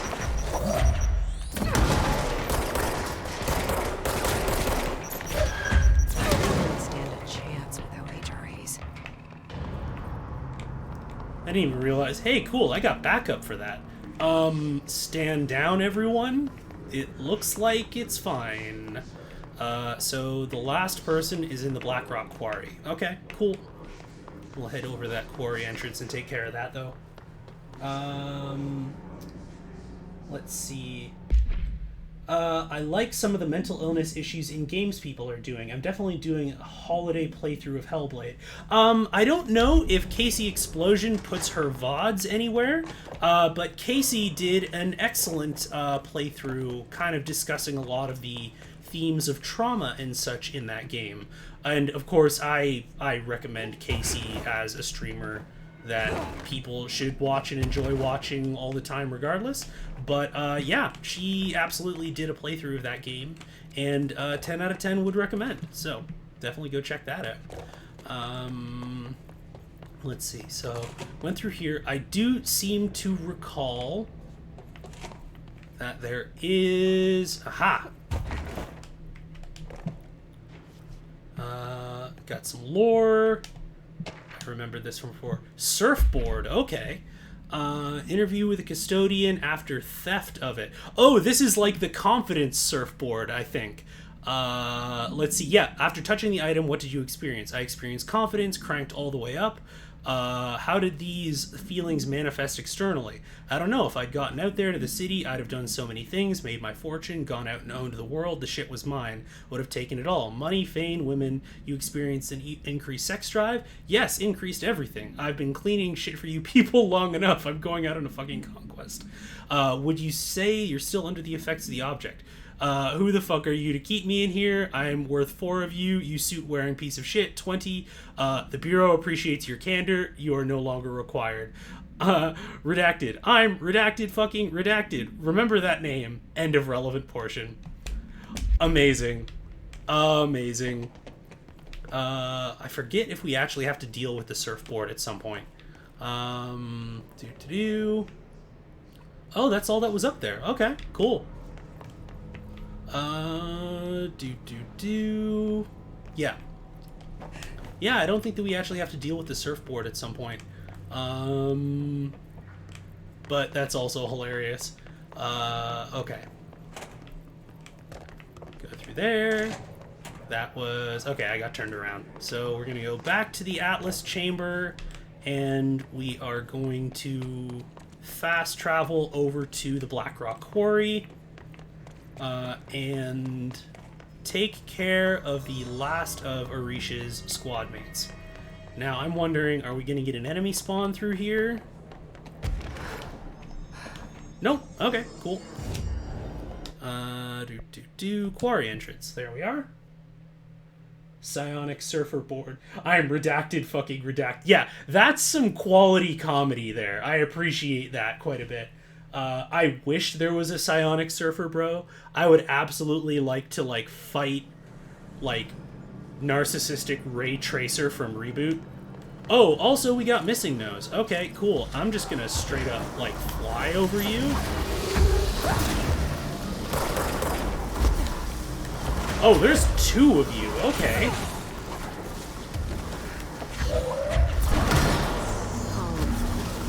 Alright, well, gentlemen, it has been lovely. I'm going to leave now, because you are screaming in my head and I don't appreciate it. Just like some angry punctuation in that room. Let's see. Psionic surfboard that happened to be a bro. I'm just like, I'm not entirely sure if you have a surfboard or if you just straight up like took a bunch of cocaine. Let's see. Powerful upgrade for shield that lets you push enemies aside and deal damage. Try pushing enemies off ledges. I will, tooltip. Thank you very much. Though that'll probably take me a while to upgrade to. Yeah, oh, absolutely. Was it you who I was talking to about how, like, if you have an enemy in a game where you can normally, like, fight enemies, and then you have this one that's like, no, when you see this, you run. You absolutely run. I think we were talking about Dead Space before. But the kind of the whatever the name of the regenerating necromorph, the Missing Nose, like the astral fugues in Control, are kind of the equivalent of that, where like when you show up it's a total oh shit moment, and they handle that really, really well. So I'm gonna go over to Arish and hey buddy, I killed your friends. I found 6. Well, that's all of them. Counting mine. Well, I guess I'll just have to wear all of them. It sounds sappy, I know, but that's all I can think to do. Nothing's easy with the hiss. Is it rude to ask what's inside? What's inside the pouches? Too late now. Now, the story's confidential, but, well, I guess I can tell you, being the director and all. So, the Bureau had heard rumors of a werewolf gathering upstate every full moon. Us being rookies, they sent us to confirm it was bullshit. Hold on, is he about to tell me werewolves are real? Turns out, there was an altered item that was creating violent gravitational anomalies during full moons. Oh, man, we nearly did it that night. Well, to remember the occasion, we all bought silver bullets to wear around our necks, just in case we ever ran into another werewolf. So why did you leave the Rangers? Thought I could do more good here. Somebody's got to protect the people who protect everybody else, right? Aw, I like Arish. He's a good dude. I like pretty much all of the NPCs in this game. They're like, so part of what makes me so disappointed about Dylan is the fact that all of them are like so well characterized. Like Arish and all of them, yeah, I dig it. Let's learn a little bit more about him, because I dig him. What's the deal with Blackrock? Oh, fuck. Don't get me started on Blackrock. You know, ever since research found out that it blocks paranatural stuff, they have just been parading dangerous materials in and out of the fucking quarry. Fucking lab coats, man. Sounds like there's some tension between departments. Still, at least the quarry's got a good view of the night sky. You know, me and Salvador used to have after-work beers down there. Aw. Yeah, it's just like, all of these people are people. Like, they deal with paranormal shit and, like, weird extra-dimensional stuff, but I like the fact that they go out of their way to make sure, like, no, these are people working in an office. Like, they have all of this other stuff they gotta deal with, but they're still, like, fucking management, am I right? Like, okay, let's What do you know see about Dr. Darling. About as much as anybody, I guess. Head of research, loves to hear himself talk. All of those science types absolutely do. He's been acting a little bit psycho recently. Although HR told me not to use that word, so... Everyone thinks finding Darling will lead us to the answers. But if he's completely lost it, then what help could he be? You're security, right? Do you work with Rangers? Not often. Rangers are specially trained in threshold reconnaissance and ground zero AWE response. Security is more interested in the dangers inside the Bureau. They must see some weird stuff out there. Oh yeah, definitely. You know, every week they are tackling things that were previously unknown to the human experience. Most Rangers, they retire due to cognitive collapse. I looked up the medical definition.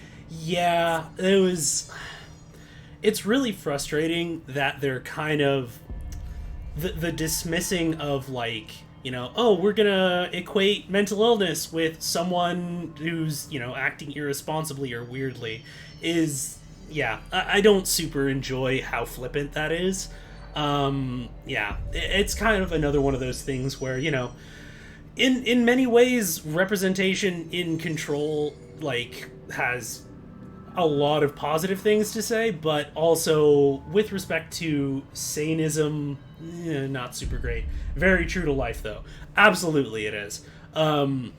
Which, you know, it's kind of that tricky thing of being like, okay, so how accurate do we want to make it to real life? And then, you know, when you're a creator going like, okay, so how much do we want to, like, address representation or make things better or make things worse, and how that commentary works. Because of boy howdy, if that didn't happen this Saturday morning, oh no, I hope there's, are you okay? I hope that's okay there, Sin. Is there a story behind that? Let's see, thresholds. How does the Bureau handle thresholds? Handle might be a bit of an optimistic way to put it. Marshall sends her Rangers in to map them, check growth rates, locate epicenters, take samples, measure stuff, basically. Sounds like he's done his homework. Now, down in maintenance, thresholds are used just like any other tool. Lab coats mine black rock serious, from one, my friend. Maintenance siphons water from another.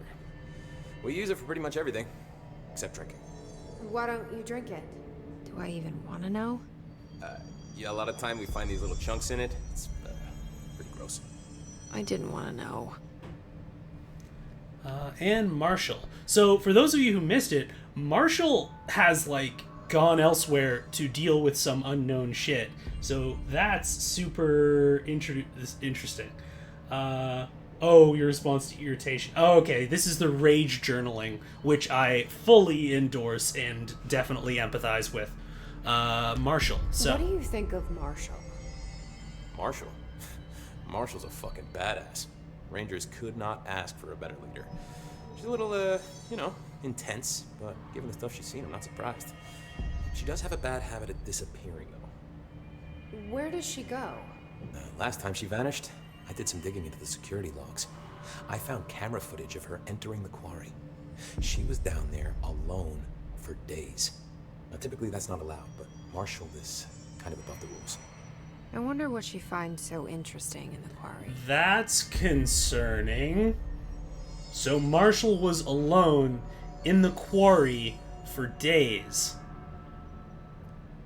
Okay. Making, you know, if this is a Telltale game, that would be the Vince will remember that sort of making a mental note. Because You're not the only one. that's real interesting. We're gonna get through this. Okay, so I have 5 ability points. So I can... Do I want more energy or do I want more... I think we're gonna go more health. as boring as that is, unfortunately. Okay.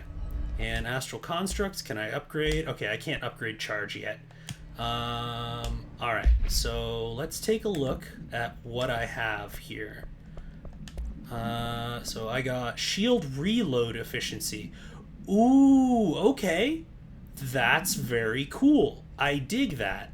Alright, so if I have something that takes a while to reload, like, actually, that might work really well on charge, now that I think of it.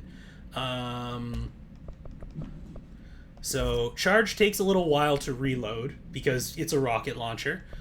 So if I'm buffing my shield, that might actually be a very useful thing. Alright.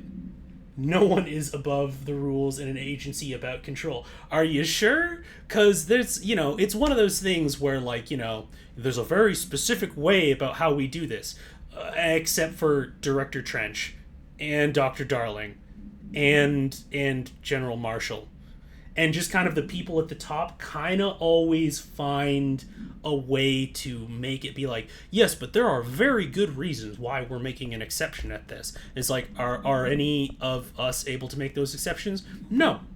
No, you are not. Like, and this kind of...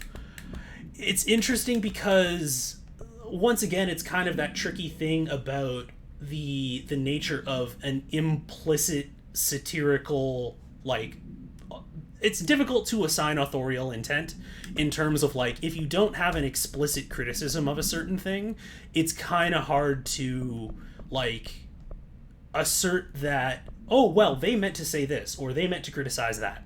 But yeah. That is main game. Yep. Let me rephrase that. No one should be. Yeah, you would hope so. But hey, institutions, especially government institutions. Okay, so what are we doing next? Oh, right, HISS nodes. Yep, transit corridor. Let me... sealed threshold corridor. Don't think that... Yeah, because that's over there. That's way over... Can I even get to that? I don't even think I can get to that. Because there's Upper Panopticon, there's the sealed threshold entrance, and the atrium. So the threshold entrance is there, but I don't... Yeah, because the turntable is like... Yeah, there's that whole kind of transit turntable. We'll see if we can get to that. Yeah, and yes, the Marshall Inquiry is a main game thing. I forget if anything actually results from that in the main game, but hey, we'll find out. And hey, that is a good way for me to not accidentally spoil anyone.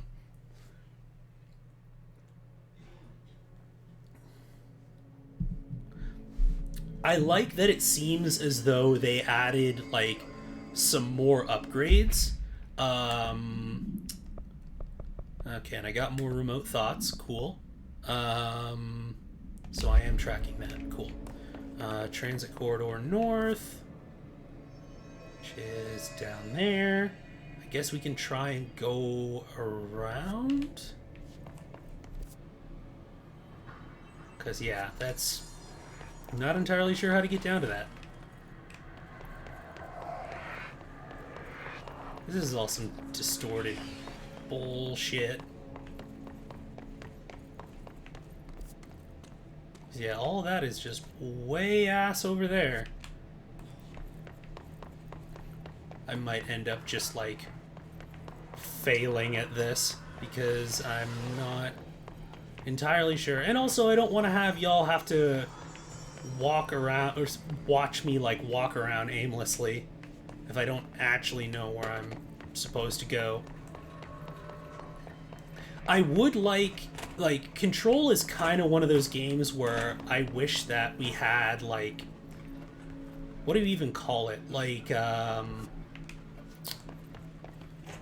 you know how in most games you can have, like, a navigation point that will tell you, like, the direction, like there will be an arrow on the floor or something like that that'll tell you specifically where you should go. I feel like Control would be a game that would benefit significantly from that. Let's see. That goes that way. Can I, like, clear out enough of these for me to actually be able to get in here?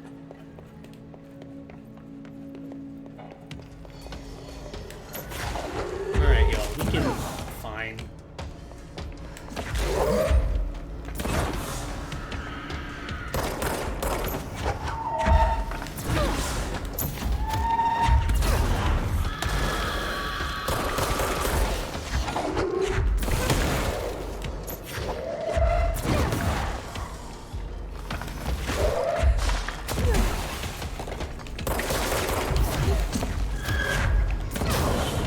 Go.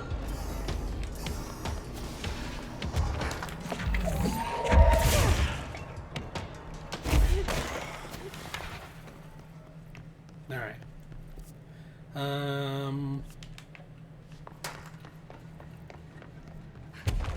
Okay, so I could... That's where I could... That's pretty much the closest entrance that I can think of. Can I float up? Nope, I can't float up and get through there. No. I keep looking at these, like, little bits in the ceiling and thinking maybe there will be, like, a spot that has a panel that's open or something like that, but no dice. Doesn't look like it.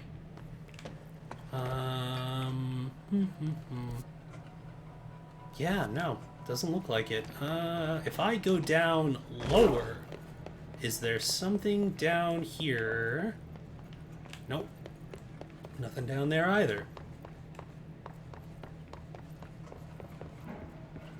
Because there's the other end where we initially come in, and then there's the shelter where I had to take care of, like, the anchor and all that sort of stuff. And this is where we initially enter. But that's taking me farther away from there, so that's not where I want to go.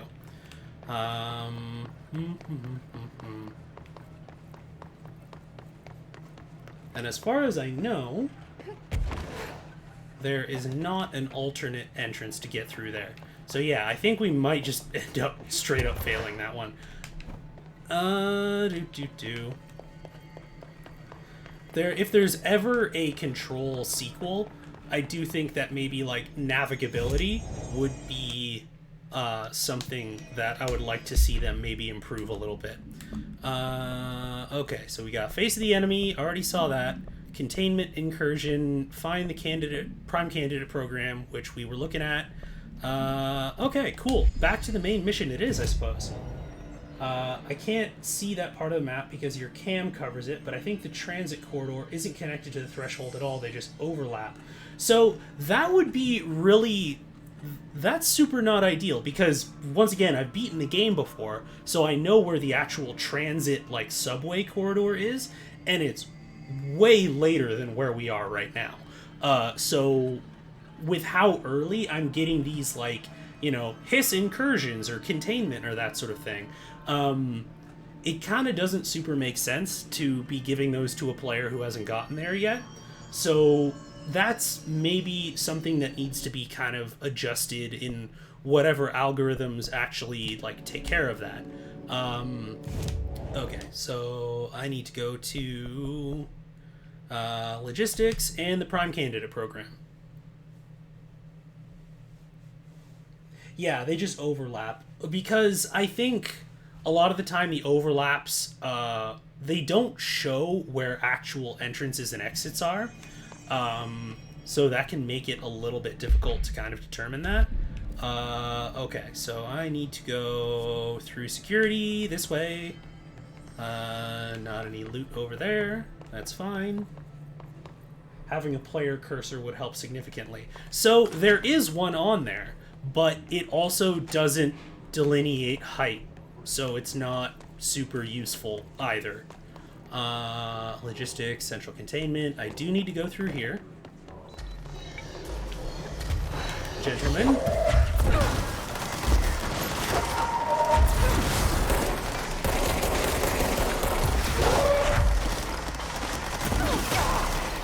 Take out the healer first.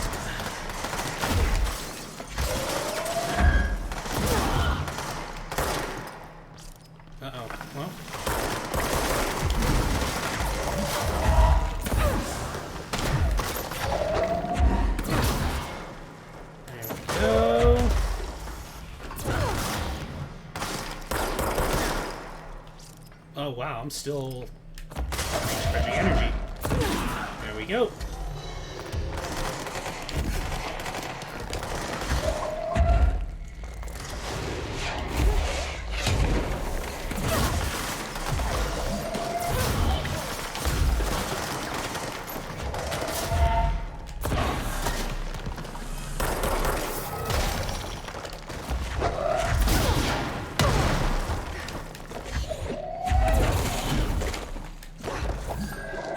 Is there anyone left? Nope. Okay.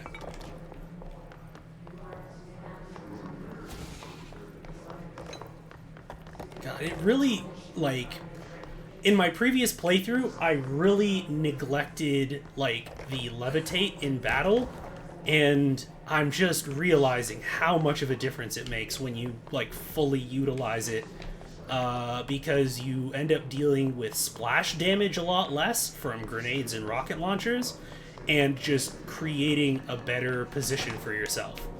And yeah, no, it is, it makes a huge difference. Okay. And are you gonna open? Nope. Okay then.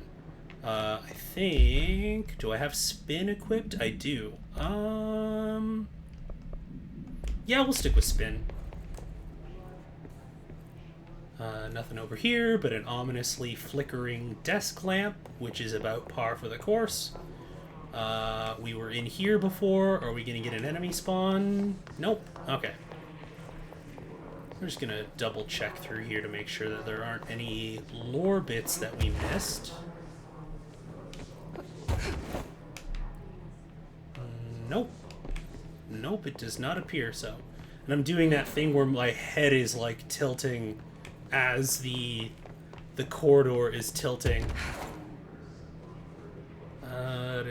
Nothing over here. Okay, cool. There's the candidate area. Okay, cool.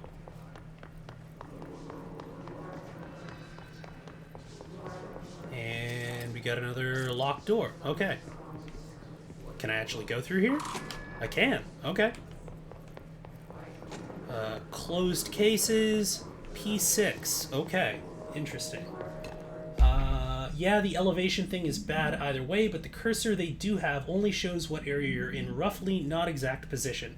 I feel if you had that, it would be much clearer which room you're actually in, because you can cross-reference walking along a wall with which line of the map correlates to. Yeah, no, that is a valid criticism.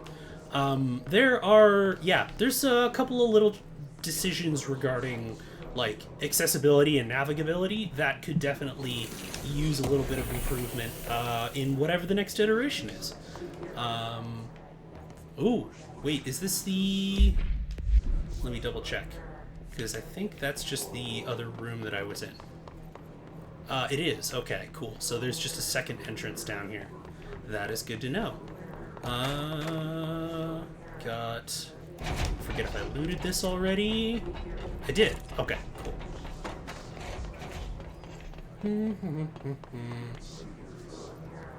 Do we have any lore over here?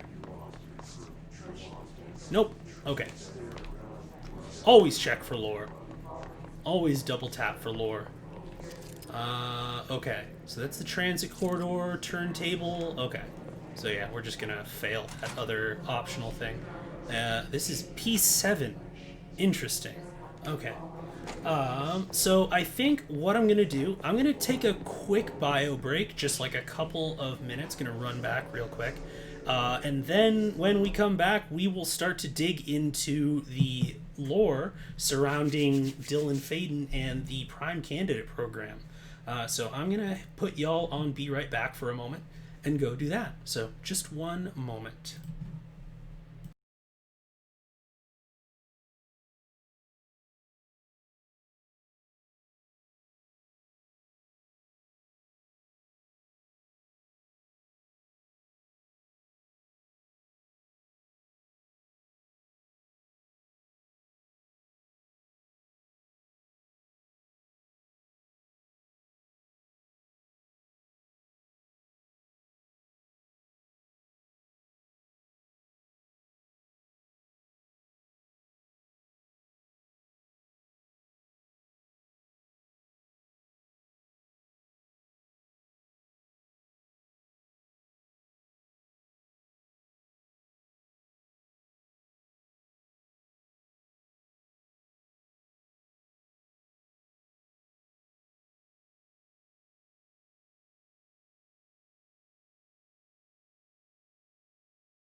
Okie dokie. All right, cool. We are back. Oh, hello there, John East. Welcome on in. How are you doing? I hope that you are having a happy Monday. And just yeah, generally, how are the things and the stuff? How you doing today? Do. Let me just make sure. Got all of my notifs up. All right, cool, awesome. All right, we shall continue. So, before we actually get into it, there was a point with in our discussion of Dylan where something that could have been done that I believe could have been helpful towards the portrayal of an individual with a mental illness in this is the more kind of explicit criticism of the institution that mistreated him. There's a lot of kind of that ambient sort of like, this is bad, and let's you as the viewer draw your conclusions. But the tricky thing with ascribing authorial intent is the whole like trying to determine what the perspective of the creators of the game or of a particular narrative are on a certain topic. And in particular, when it comes to something as relevant and important as the portrayal of mental illness and the treatment of individuals with mental illness, kind of leaving it up to the viewer as to like, is good, is bad, is like debatable whether or not that's responsible storytelling or not. So there's a lot of kind of the criticism seems to be more of Trench and Darling as individuals rather than the system that generally led to the marginalization and oppression of Dylan. My general opinion about the way that it's framed in this is that there is too much of an emphasis on particularly bad individuals and not on how systemic oppression causes even good people like Arish or Emily or Marshall or people who are, not necessarily people who believe that people with mental illness are like terrible or freaks or whatever, but it ultimately conditions complicity into people or complacence into everyone within the system, regardless of their individual character. So as we go into the Prime Candidate program and as we read these sorts of things, something to keep in mind. So it's technically already Tuesday here, but doing good. Glad to hear, and welcome on in. All right, what do we got?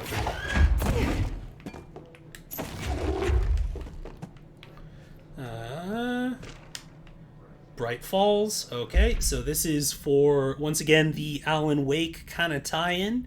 An unconfirmed threshold manifestation at Cauldron Lake resulted in a fictional story written by the author Alan Wake creating an AWE in which reality was altered to match that of the story, though only locally and for a limited time. Mr. Kirkland, head of investigations, was alerted by Bright Falls, events investigated in these various years, received a phone call from Barry Wheeler, Alan Wake's literary agent, Bureau field team. Okay, so this is just kind of the initial connection to Alan Wake. Not a whole lot of detail in there. No more lore. So we do, however, have another Threshold Kids episode. So, again, I would like to remind everyone before we watch this that this is quite literally the only form of educational media that Dylan was allowed to consume kind of growing up within the FBC, in absence of friends or peers his own age or anything aside from scientists. So, something to keep in mind.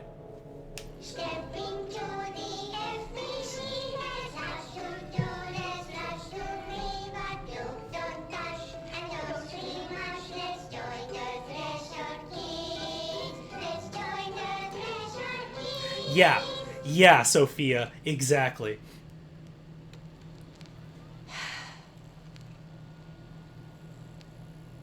I can see you're upset, Meg. Why don't you tell Uncle Mr. Bones What's wrong? I did bad on my clairvoyance test. You can't ace every test, Meg. You see, everyone has different brains.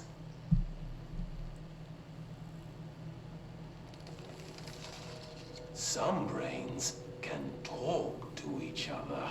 We call this ESP. ESP? Some brains can lift objects, like a baseball. Talk about a fly ball, eh, Meg? No interruptions! So who cares if you fail your clairvoyance test? Maybe your brain can throw baseballs, or talk to dead people, or make friends blind. Once we know what your brains can do, we'll know what job to give you. And if your brains are just right, you'll get to sit in the big chair. I mean, it's hilarious until you realize that a child had to watch this. What if I don't want the big chair? What if I don't want the big chair? Everyone wants the big chair, Meg! That's why we're all here. Use those brains to listen for once, or the only chair you'll get in is the one with straps.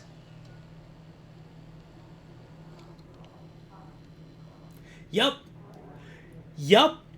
That's, and I think that the kind of meta appreciation of how creepy and odd that is as players and as creators, and the dual fact of the fact that a child who was raised in isolation only had that as their education and moral conditioning to the world. I feel as though the second aspect of that is not sufficiently emphasized in this game. And so it's like, you know, in the same way that Cyberpunk is haha cool future, rather than all of like the various different systemic issues that Cyberpunk is trying to talk about. The Threshold kids are like haha funny creepy puppets, as well as not being especially well connected to Dylan's story. Again, a consequence of the ordinary for us. fact that Dylan doesn't really get to tell his own story in this game. Finding the projector will.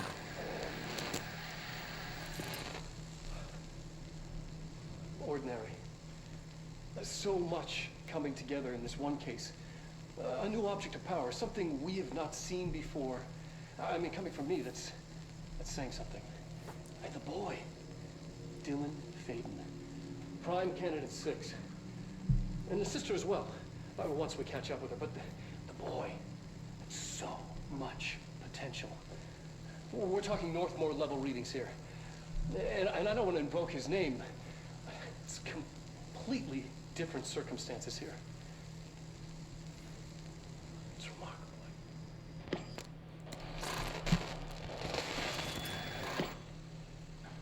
There was an incident. Yes.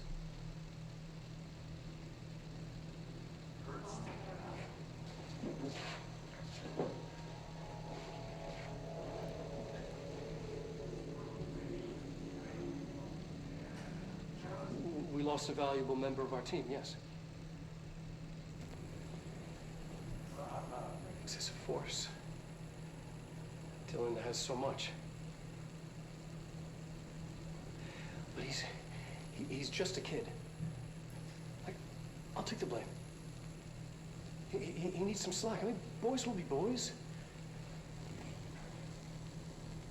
He's exceptional and under a lot of stress. Robert's got killed.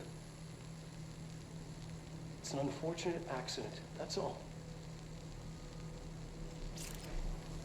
Marshall needs to realize this.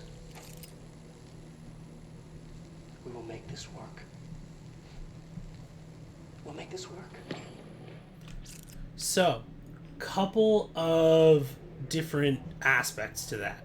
Because we have Dr. Darling portrayed as someone who is sympathetic to the fact that Dylan is just a kid. And this is kind of one of the reasons why the criticism of various different individuals and their perspectives is insufficient to kind of cover the different dimensions of Dylan's story. Because regardless of whether or not Darling is understanding of the fact that Dylan has these powers and is not prepared to use them well, the structure of the FBC, the primary objective being to make Dylan into someone who can be the director, and generally looking at him in a very empirical or utilitarian sort of way rather than as a person, is going to make him do the same thing over and over. And if not him, then someone else. It is the perpetuation of the mistreatment of someone brought on by an oppressive system. But Control lacks the language to discuss it on that scale. It's always Trench and Darling were mistaken, or Marshall was too hard on him. And there isn't this wider scope of discussion that allows for this idea of we need to change the way that we do things. We need to change the way that we look at things. We need to actually look at these people as humans instead of just as threats. And all of that kind of culminates in resulting in these problematic kind of portrayals, as I was kind of talking about earlier. Let's see. So, P6 victim autopsy. So this is presumably the person killed by Dylan. Again, the choice to have this as one of the pieces of lore that you find, rather than say, what kinds of things does Dylan like as a child? What kinds of interests does he have? How is he doing emotionally? All of this sort of stuff. The choice to include this as a rather kind of graphic depiction of the destruction that he causes, it's intentional. It's meant to make him look dangerous and like someone who needs to be contained. Thus, again, contributing to the problem. Autopsy findings: blunt force injuries of the head and neck, extensive trauma of the abdominal region, lacerations and contusions of the upper and lower torso, fracture of the spinal cord between the L1 and L2 vertebrae, avulsion fracture of the 3rd through 10th ribs, left and right, blunt force injuries of the extremities, abrasions, lacerations, and contusions of the extremities, dislocation of left and right elbow, dislocation of left and right knee. After examination, it was determined that the cause of death was internal bleeding that occurred when the redacted was contorted through his redacted. And this other piece of documentation. Dylan Faden transcript. Subject was alone during this outburst. You again. I thought I told you to leave me alone. Why are you showing me this? I can't do anything. Can't you see where I am? Why don't you help me get the fuck out of here? You always show me things I can't do anything about. Stop showing me her. I don't care anymore. And I don't care about you. You both left me here to rot. Fuck off, you bitch. I will dig out my own brains if it means getting rid of you. I don't want you here. Get the fucking message. The subject repeated the phrase fuck off numerous times before being sedated. So it's suggested that Polaris, the psychic entity that Jessie has in her head, also reached out to Dylan. The only difference being that Jessie was able to control her circumstances and Dylan was not. And he is imprisoned here. However, it's not really shown. It's shown through the lens of the FBC and through their interpretation of all of those things. Is this what Dylan wanted me to see? It doesn't matter. We need to find that projector. And contrast that with P7, who, I will just say ahead of time for the purposes of context, P7 is Jessie.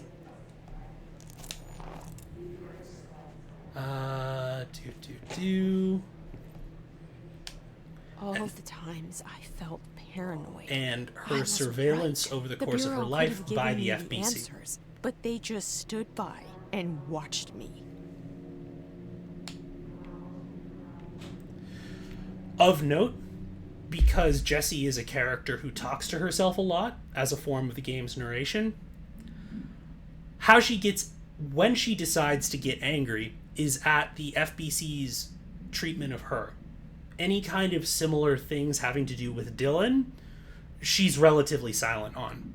And while it might not be an intentional or malicious decision on the narrative team to do that, the result is the fact that we have a sympathetic voice for Jessie, and then other than Darling, who is portrayed as being, kind of absent-minded professor or mistaken or naive, we don't really have a sympathetic narrative voice for Dylan. So, moving on to this lore. Movement tracking for Jessie Faden, where they were kind of looking at where she is. And we have a tape recording of one of her therapy sessions.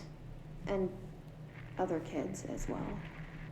Oh, CW for gaslighting for this, as the therapist is going to kind of insist that Jessie is being delusional regarding her accounts of what happened in Ordinary. So a CW for gaslighting for this particular piece of lore. All right. We loved it. This time, I remember, was different. We found a way in, deeper into it, like it had shifted. We went inside, and that's where we found the slide projector. A dump is a place for lost things. Things that have been thrown away. Did you ever feel that way when you were growing up, Jessie? What? No. Yes, but that has nothing to do with... Was there a slide projector at your home when you were small? No. Those were before your time, I suppose. But your family did look at photos together, maybe. In one form or the other? Maybe. When was this? Can you remember? At parties? Barbecues? How did it make you feel? Did your parents ever show pictures that embarrassed you? Was alcohol ever involved at these parties? Did your parents drink? Did that make you uncomfortable? No, that's just stupid. Come on. That has nothing to do with this. Nothing. The slide projector, let me ask you this. As a child, did you ever fantasize about worlds inside pictures? Inside a painting? You know, stepping into a painting, into a hidden world, escaping and finding adventure there, away from your parents. Why, yes, I did play Dark Souls. I don't think so. I don't remember. Maybe. I don't know. So, again, we kind of have this sympathetic sort of account of our Freudian method of psychology. Love to see it. Exactly. Gotta love, like, projecting and asking leading questions. By the way, if you are ever someone who goes to therapy and you have a psychologist or a counselor, like, ask you questions in that sort of way or kind of delineate from what you are trying to tell them, that is 100% a red flag. That is 100% a red flag, and you are absolutely allowed to want to have a different therapist from that. That is not good practice. And get thee hence as soon as possible. Okay. So we can go, that one doesn't work. So yeah, we do kind of have, once again, this sympathetic sort of voice for Jessie, where we don't have something similar for Dylan. Or rather, it's less in the, you're not really getting angry at a system so much as you're kind of pitying, like, shame that happened to a kid and nothing could be done about it. Wah wah. Still getting that really gross good DID versus bad DID, as well as good bad processing, fighting systemic problems. Yeah, it's it's part of why I do feel really strongly about talking about things, even and especially in games that I like a lot, because, you know, it has effects. These are people who still have to deal with these things in real life, and who need and deserve the help that they need. But when the only thing that they see in portrayal in media is they're being portrayed as victims or monsters, and the institutions that are there to help them are being portrayed as predatory or gaslighting or any of those sorts of things, it decreases people's willingness to want to get help, because of course it does. No one wants to be treated that way. So yeah, that's why I want to talk about this sort of stuff. All right. What happened in Ordinary? On to the transit corridor. That's the place to start looking.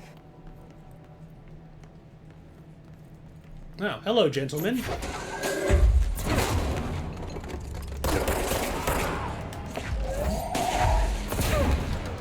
You're gonna be my friend.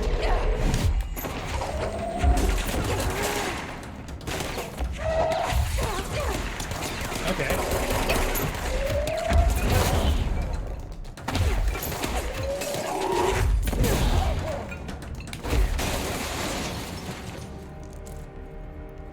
Ooh, weapon armor damage. Okay. That might be helpful. Let's see.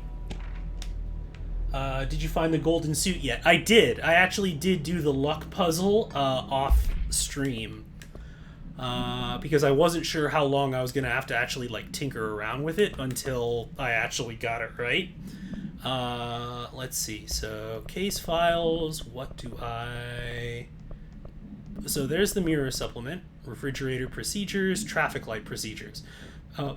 Let's see. 4 distinct lights. Oh, yeah. Red light, green light. Yeah, I recall that. And then refrigerator procedures... no unique procedures required.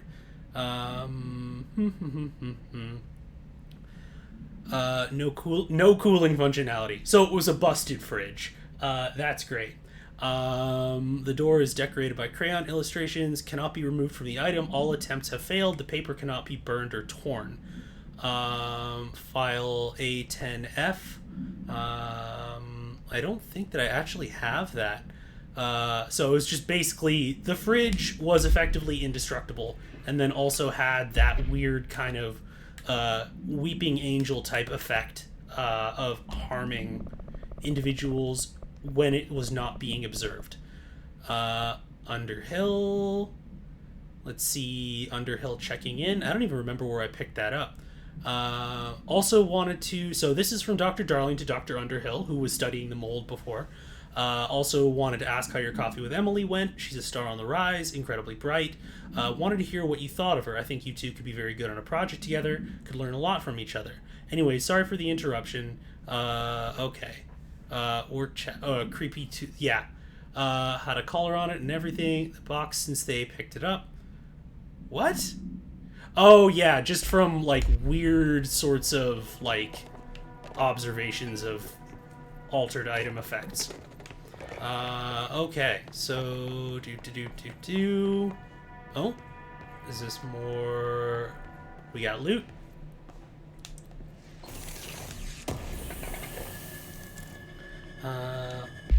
So I don't know anything about control. Are these regular employees security personnel? Yeah, it's pretty much Nova mentioned it.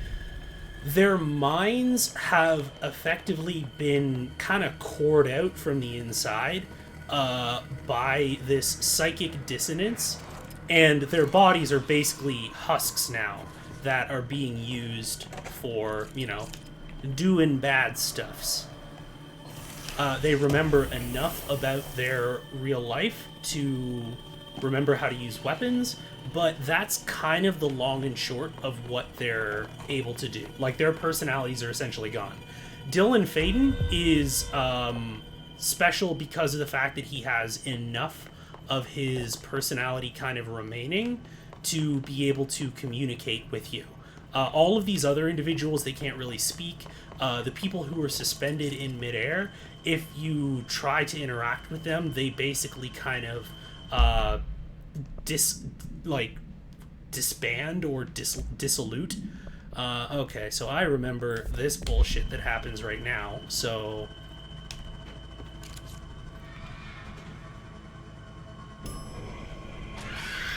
Eat shit. That was a jump scare that I fell for the first time.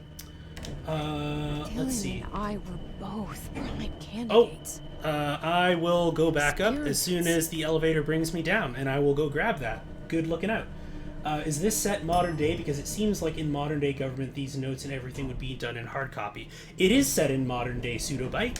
The reason for that is that the oldest house will cause things that are digital to explode. As well, like basically digital transmission of messages is forbidden, basically because of the kind of collective unconscious effect of kind of various different ideas. Now, there are a couple of different kind of theories in different lore pieces about that. But basically, the long and short of it is that it just basically does not allow more modern versions of technology. So everything is sent via like letter shoot, and everything is kind of these very 1970s and 1980s computers. Let's see. Altered items, figuratively, violently. Yeah, exactly. It's very... There's a lot of talking about kind of Jungian psychology and archetypes. And basically the idea is that this collective subconscious and people's ideas of archetypical items, stories attached to them, can actually result in altered world effects and altered items that can have abilities and effects that are related to those stories.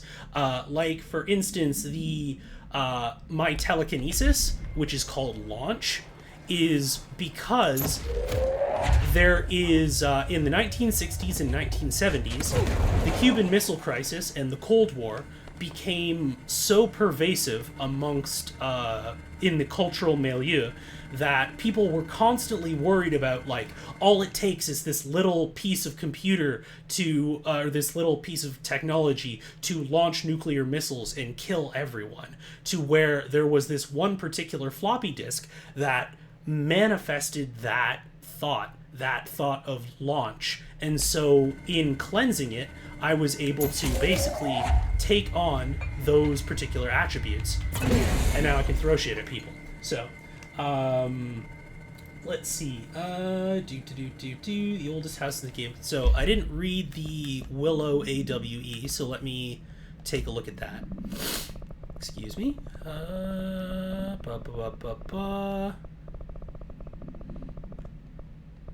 Will AWE shipping manifest. A hollow sphere, stone-like material, vitrified soil, animal carcass, possibly canine, rusted metal bucket, leather wallet, aged shotgun cartridge. All materials go to the investigation sector for further analysis. Interesting. Okay. A little bit strange, but hey, welcome to the FBC. From a gameplay perspective, it's just more interesting to have your lore all over the place rather than limited to PCs, but good that they do explain it in universe too. Which, Pseudobyte, if you are the type of player who enjoys collectibles in lore, this is the game for you. There are 5 different kind of different areas with different kinds of lore. All of them are around here. You have case files. You have correspondence of people within it. You have multimedia. And then you have the hotline, which is basically a phone line to an extra-dimensional entity, which may or may not be able to be trusted. So if this is the game that you want, like, your collectible lore and your in-world world building or gameplay world building, pick up Control. You will be more than catered to in that respect. Okay, I'm going to put spin back on because it looks like we're in longer range now. Gentlemen.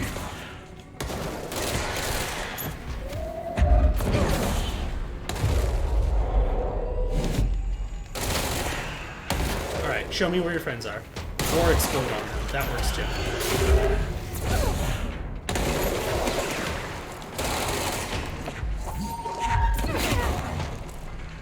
You're gonna be my friend now. Thank you.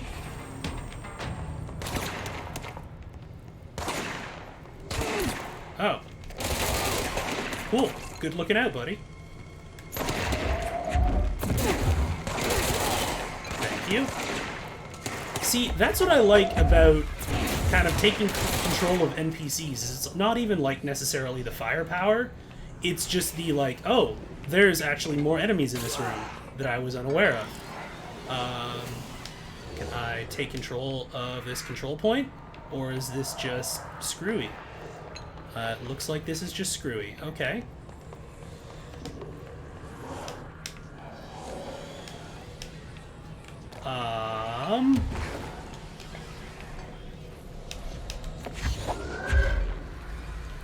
Okay, so are there more enemies up here that I need to... Because this is a control point.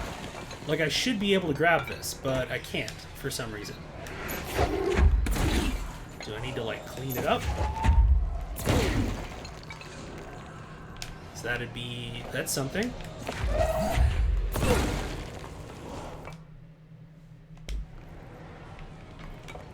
I think that just might be a glitch.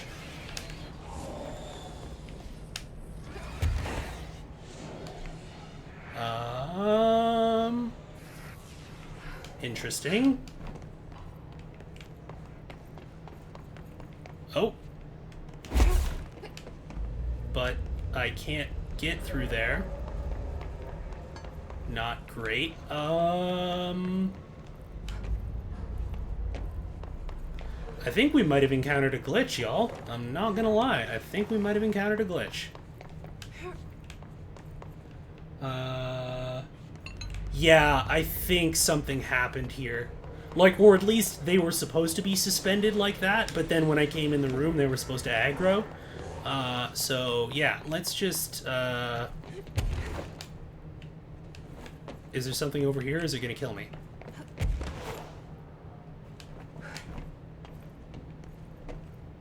Oh, we got no collectibles. Alright, let's go out to the main menu, and hopefully it doesn't send us back too far. Yeah, that was... I've gotten a couple of those glitches throughout the game. That's been a little bit strange.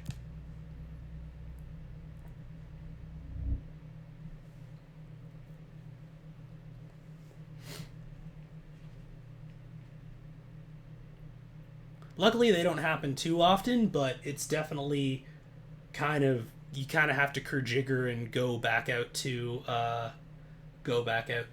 the actual menu to get past it. Okay, is this just going to be super irritating?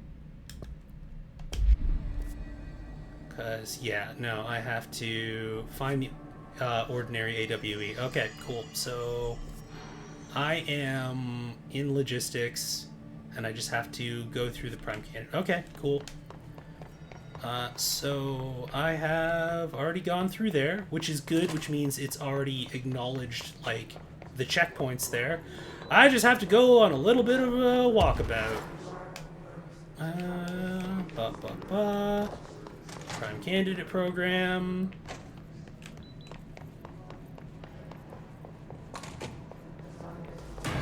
And we got this shit again. Yep, okay. I mean, y'all, I could always use more upgrade materials, so if you want to do this, we absolutely can.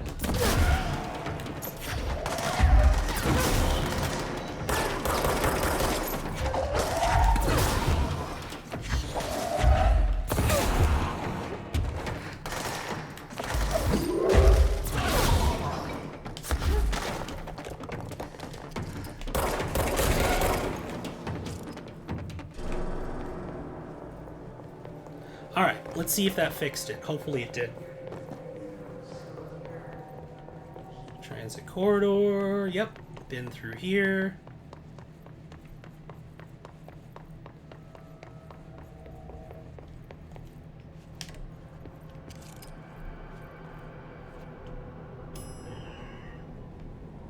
Nope. Okay, cool. Guess it only does it once. kind of wish you could grab the suspended people out of the air and then launch them at enemies too. It's a little bit weird. Like, I don't know if you were here for the Salvador boss fight, but they don't act like objects until a certain point. Like, they basically are just invincible or non-interactable.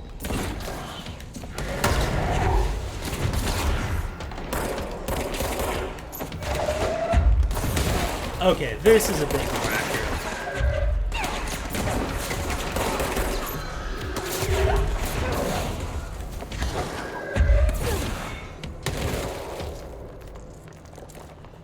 More remote thoughts. There we go.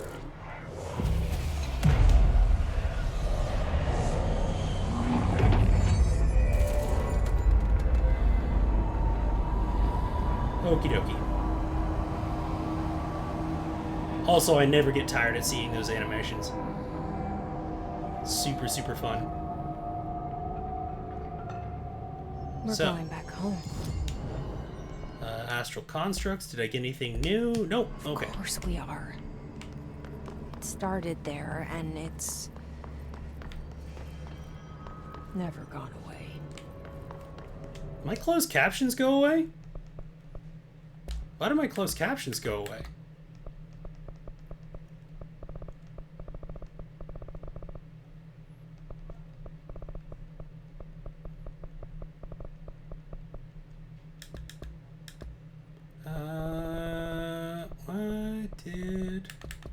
Is it interface? Subtitles are on, they just didn't show. Okay, sure.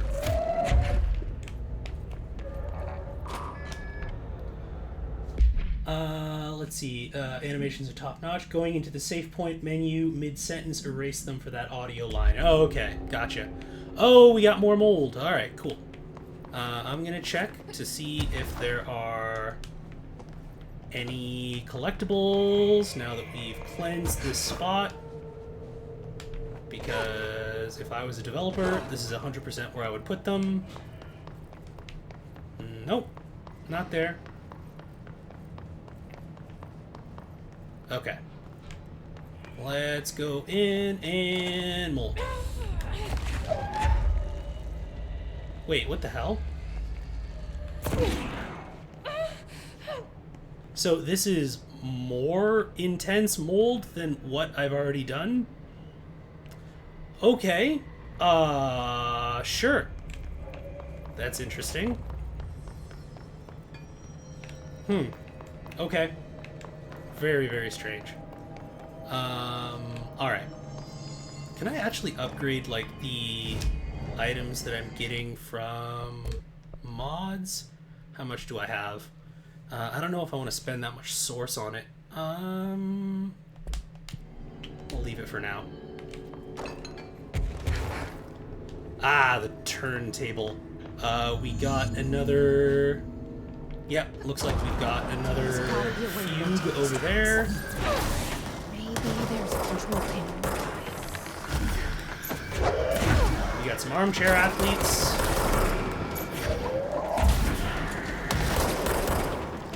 Got floaty boys. You're gonna be my friend. Show me where your friends are. Yeah, get them.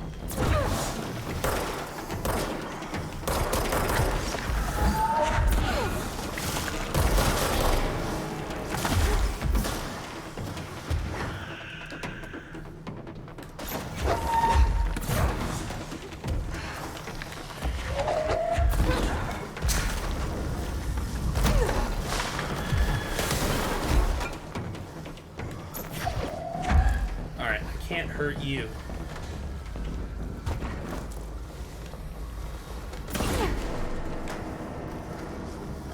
Okay. It doesn't look like we have any more enemies spawning. But we do have more mold over here, which is going to be real interesting. Okay. Can't go behind there.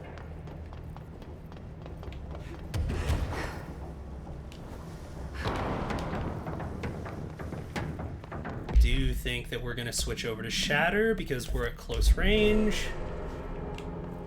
What's in here? Mushroom boys? No mushroom boys. Surprising. A PvP game with the... Yeah, throwing objects at each other, super fun. I feel like I've seen that before. I can't 100% recall right now, though. Rotate these tracks. Okay. Maybe there's a control panel nearby. Well, we have a control panel. Oh, we got lore. Work, chat, teeth. Okay, I'm gonna say CW in case teeth stuff is a thing. Guess who had to inspect an inbound delivery of 100 teensy tiny little boxes? Me, that's who. And you know what was inside one? A single human tooth. Fucking gross. Yeah, that's accurate. So I probably have to clear the mold, don't I? Yep, I have to clear the mold. It won't rotate. Something's blocking it. Oh, someone just fucked these guys up. Let's see.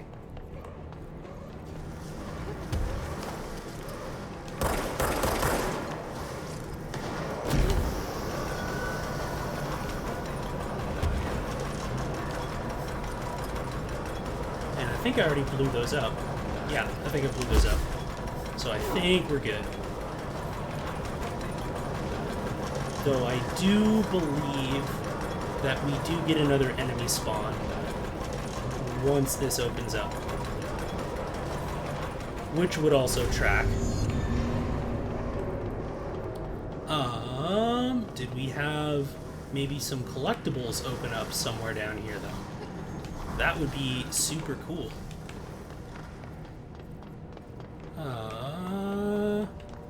Operator entrance. Yes, you're angry and like weird glitch code. Don't care. Okay, cool. I am gonna get this though. Come on. Did it just straight up... No, my weapons are full and I cannot grab that. That's cool. I guess I should get rid of some of these then. Armor damage. Can get rid of that. Boo, boo, boo. Zoom boost. I think I've got a couple of those already.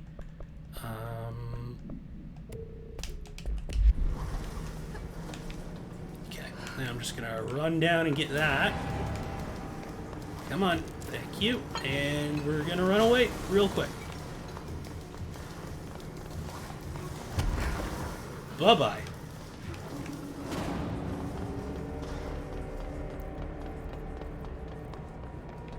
Okay. And we got over here. We got some stuff. I know Mushroom Boys you mean energy, but the idea of a toad randomly popping up and just giving you a star. Yeah. Toad, you know that Toad would be utterly fucked up in this game, too. Just this horrible, like, kill me! I was like, oh, dear sweet lord. No one wants to talk to FBC Toad. No one wants to talk to, like, extra-dimensional Toad. Okay. I think we're gonna get through one more, like, room full of enemies, and then we might call it for the evening. Oh, yeah, no. There is a very good reason why I have Shatter equipped right now. Because I think do I have just straight up a damage boost on here somewhere? Because I thought I got like a level 4 damage boost somewhere. Or I put it on something else. I think I might have put it on something else. Okay, cool.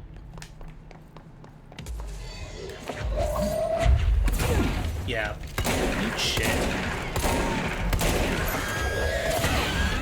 Yeah, you're real loud and angry and dead. Cool.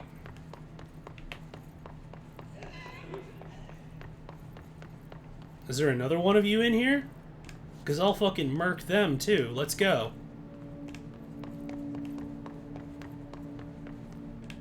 I love that, like, if you build your character right in the right scenarios, it's just like, Hiss Distorted are kind of supposed to be like sub-bosses. Like, they're pretty tough and they do a bunch of damage, but it's just kind of like, yeah, okay, you irritate me. Let me just blast your face in and let's get on with this. Let's see. Let's see. I'm falling asleep. I'll keep lurking. Thank you very much, Sophia, and thank you for coming through. That is 100% valid. Let's see.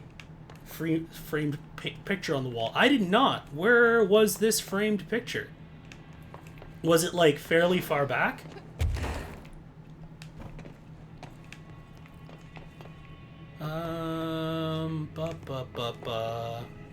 Yeah, no, I can't say that I saw it.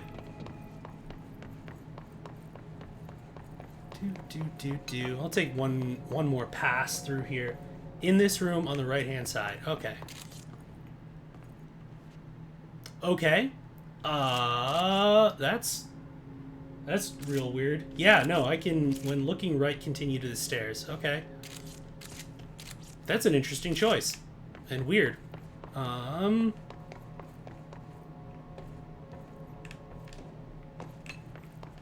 Also, I remember this. Can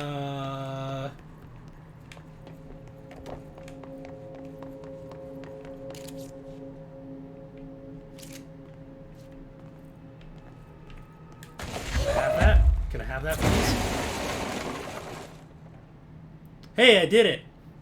Oh. I did actually do it.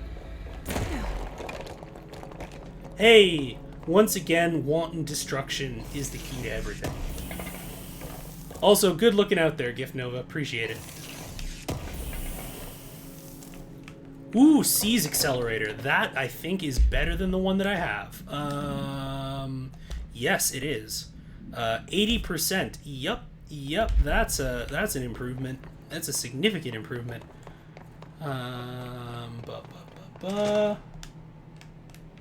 Yeah, it's a real... I like the addition because it isn't super in your face. But yeah. So, authorizer... Yeah, exactly. I'm going to make an executive decision real quick. Okay, so... I do recall that this is a real big battle room, so I think that we might save that for the top of the stream on Friday.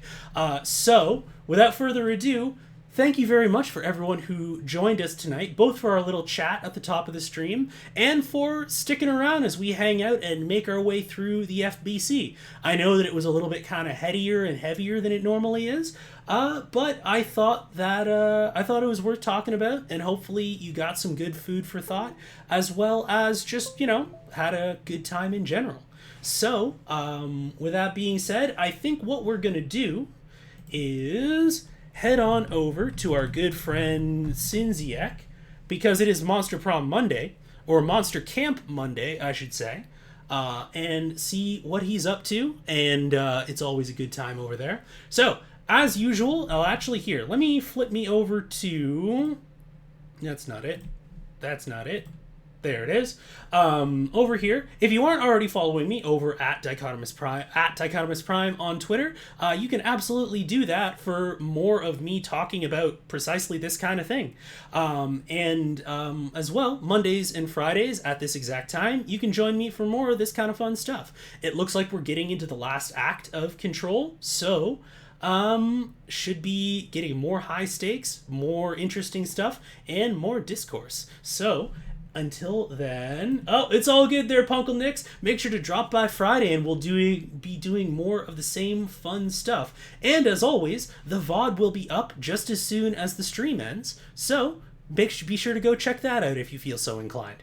Alright, everyone. Take care of yourselves. Have a lovely week, and we will see you on Friday. Of course, I timed it poorly, so now we have another 6, 5, 4 seconds for me to vamp before we head over and see Sinziek. Everybody have a good evening.